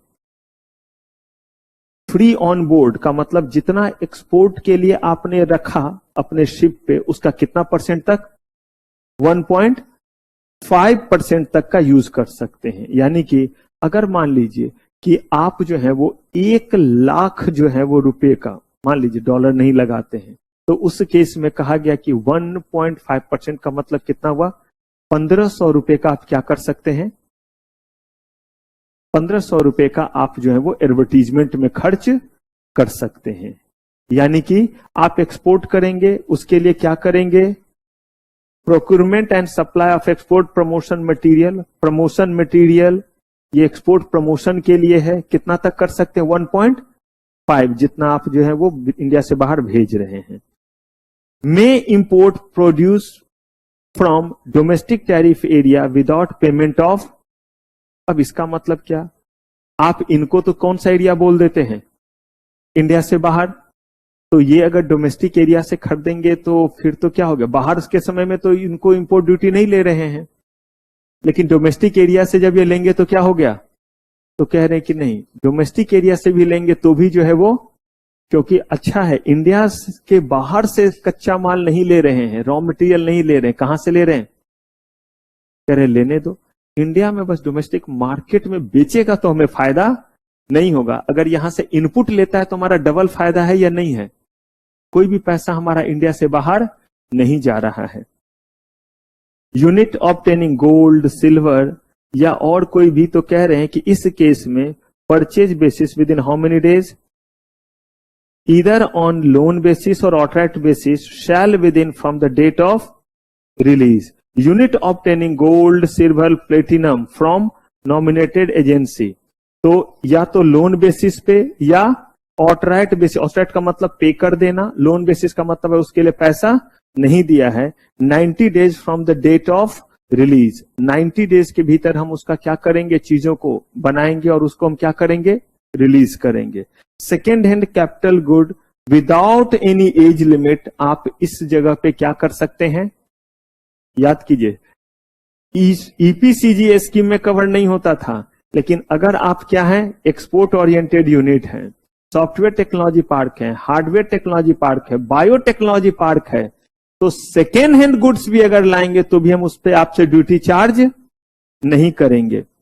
आप जो है बस पॉजिटिव नेट फॉरेन एक्सचेंज क्या होने चाहिए, इसका मतलब होता है आपके एक्सपोर्ट से माइनस करेंगे इंपोर्ट को, और ये फिगर हमेशा क्या होना चाहिए, पॉजिटिव होना चाहिए। लेकिन ये फिगर हम रिलैक्सेशन आपको देते हैं, ये हर घड़ी चेक नहीं करेंगे, तो ये जो हम चेक करेंगे कितने साल के ब्लॉक में करेंगे, कोई बात नहीं, पहले साल बहुत सारा चीज इंपोर्ट किया था, सब माइनस ही माइनस था, हो सकता है 2 साल बाद से सिर्फ और सिर्फ क्या होता जाएगा, प्लस होता जाएगा, तो हम कितने साल के जो है वो ब्लॉक में इसको चेक करेंगे, 5 साल के ब्लॉक में इसको हम चेक करेंगे। Export proceed will be realise within how many days, 9 months. एक चीज बताइए, बाकी केस में आपने देखा था 180 दिन का समय रखते थे, कुछ केसेस में तो 90 डेज ही छोड़ते थे, यहां पे इनको कितना समय दिया है हमने, 9 मंथ्स का समय दिया है। आप चाहे तो 100% पैसा अपने किस अकाउंट में रख सकते हैं, और वो भी फॉरेक्स में, कुछ याद है EFC account, exchange earner foreign currency account, ये कौन ओपन करता था, एक्सपोर्टर, यही तो एक्सपोर्टर है। लेकिन ईपीसीजी स्कीम की ईएफसी अकाउंट की एक जो है वो अपने आप में याद है, exchange earner foreign currency account, RFC account, RFC D account, तो exchange earner foreign currency account में एक लिमिटेशन है, 50% से ज्यादा पैसा फॉरेक्स में नहीं रख सकते हैं, 50% फॉरेक्स में रखेंगे उसी जगह, और 50 को किस में कन्वर्ट कर देंगे, रुपीज में कर देंगे। लेकिन अगर आप क्या हैं, अगर आप यूओयू हैं, या आप जो है हार्डवेयर टेक्नोलॉजी पार्क है, सॉफ्टवेयर टेक्नोलॉजी पार्क है, या क्या है बायोटेक्नोलॉजी पार्क है, तो जितना एक्सपोर्ट से पैसा आया वो सब 100 का 100% किस में रख सकते हैं। और इससे फायदा यह है कि करेंसी का फ्लक्चुएशन का आपके ऊपर कोई असर, क्योंकि 50% पैसा का तो नहीं पड़ेगा अगर आप नॉर्मल ईएफसी अकाउंट है तो, लेकिन जो बाकी 50% किस में कन्वर्ट हो गया है, रुपीज में। कल के डेट में जब फॉरेक्स की जरूरत रहेगी तो हो सकता है तब तक प्राइस क्या हो गया रहे, बढ़ गया रहे, अगर वो फॉरेक्स का फॉरेक्स ही रहता तो उस केस में हमें कुछ एडिशनल पे करना नहीं पड़ता। ये बात समझ में आ रहा है। अगर मान लीजिए हमारे पास $200 का $200 रहता तो ठीक है, $200 तक का ट्रेड कर सकते हैं। $100 है और $100 के बदले में मान लीजिए मिल गया आपको 7,000 रुपए, यही हुआ। मान लीजिए 70 ले लेते हैं, कितना आ गया तो हमारे पास $7,000 आ गए। लेकिन जिस दिन अब हमें $100 की जरूरत पड़ी तो यहां से $100 तो चला गया, लेकिन हमें जरूरत पड़ी $200 की, तो $100 तो ऑलरेडी हमारा डॉलर में था, चला गया, लेकिन अब वो तो हमारा रुपीज में कन्वर्ट हो गया था। उस समय प्राइस हो गया $75। $1 कितने में मिल रहा है? अब बताइए, आपके पास तो 7,000 है, उस 7,000 में आपके $100 तो होंगे ही नहीं। तो कहीं ना कहीं आपको इसका नुकसान हुआ या नहीं? लेकिन ये किसको नुकसान नहीं होगा? अगर आप जो है वो export oriented unit, hardware technology park, software technology park या क्या है, बायोटेक्नोलॉजी पार्क है, तो unit will not be required to furnish क्या, बैंक गारंटी की जरूरत नहीं है at the time of import और going for job work in DTA where the unit has turnover. लेकिन फिर देखिए कब, जब टर्नओवर कितना है, 5 करोड़ या उससे ज्यादा है और यूनिट कितना पुराना है। अगर ऐसा है तो वैसे केस में आपको क्या होगा, कोई बैंक गारंटी देने की जरूरत नहीं है। तो बैंक गारंटी नहीं देने के लिए 2 कंडीशन हो गया, कितना टर्नओवर और कितने पुराने, कम से कम 3 साल से एग्जिस्टेंस में होने चाहिए।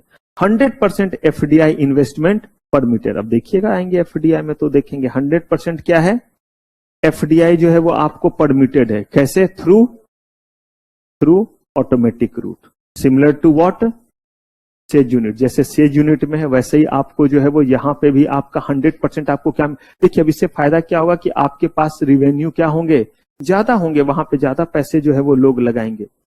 कहा गया कि जो भी हम फॉरेन ट्रेड पॉलिसी बनाते हैं, इस फॉरेन ट्रेड पॉलिसी का एक खास मकसद, और वो एक खास मकसद ये भी है कि जो क्वालिटी है वो डिटोरिएटेड ना रहे, वरना क्या होगा, एक्सपोर्ट हमारा कभी नहीं हो पाएगा।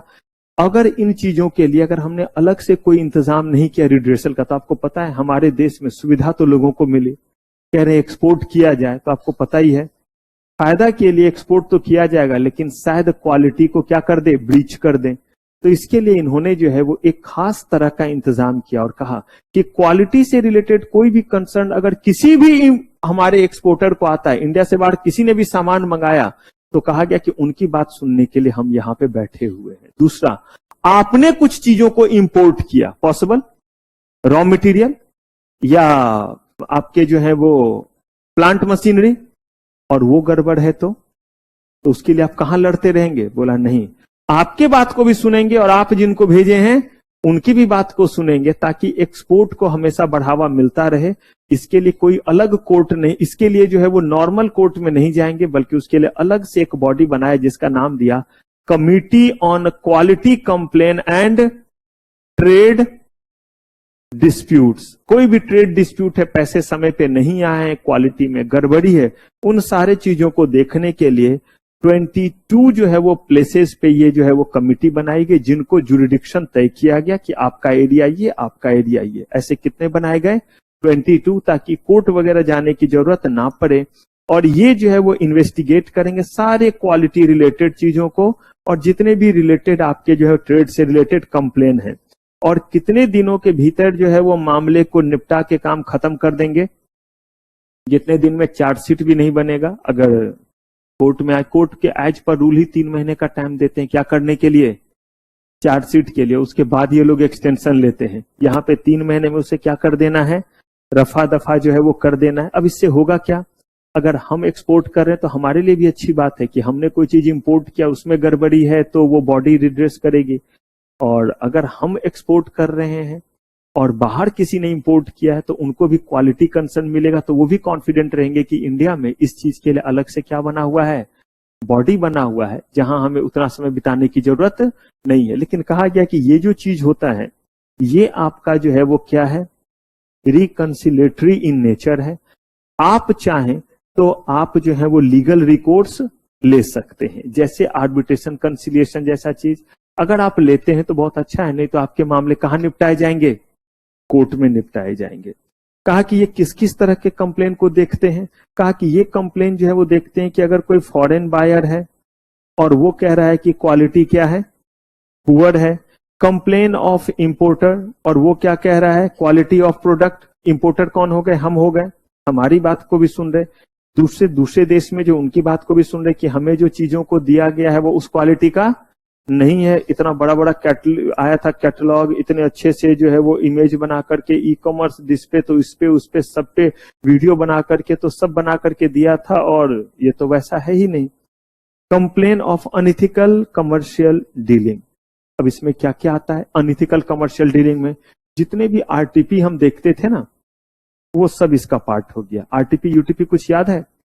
Restricted trade practice, unfair trade practice, वो सब जो है वो इसका पार्ट है। और यहां पे कह रहे हैं कि कंप्लेन ऑफ किस तरह का? नॉन सप्लाई या क्या सप्लाई?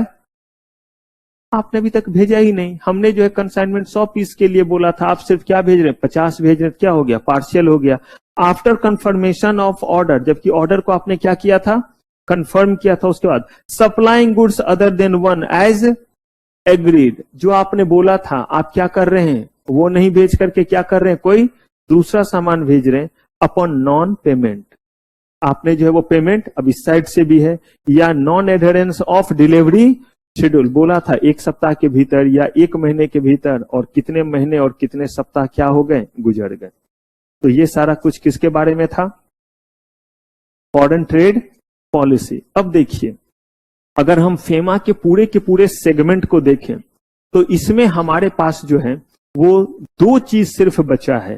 एक है कि इंडिया के बाहर वाले जो है वो इंडिया में क्या करना चाहते हैं? पैसे लगाएंगे तो फॉरेक्स आएगा। दूसरा, इंडिया वाले जो है वो इंडिया से बाहर क्या करना चाहते हैं? बिजनेस शुरू करना चाहते, तो वो क्या करेंगे? फॉरेक्स लगाएंगे। अब किस केस में क्या प्रोटोकॉल रहेगा, ये सब हम लोग देखेंगे अपने नेक्स्ट एपिसोड में।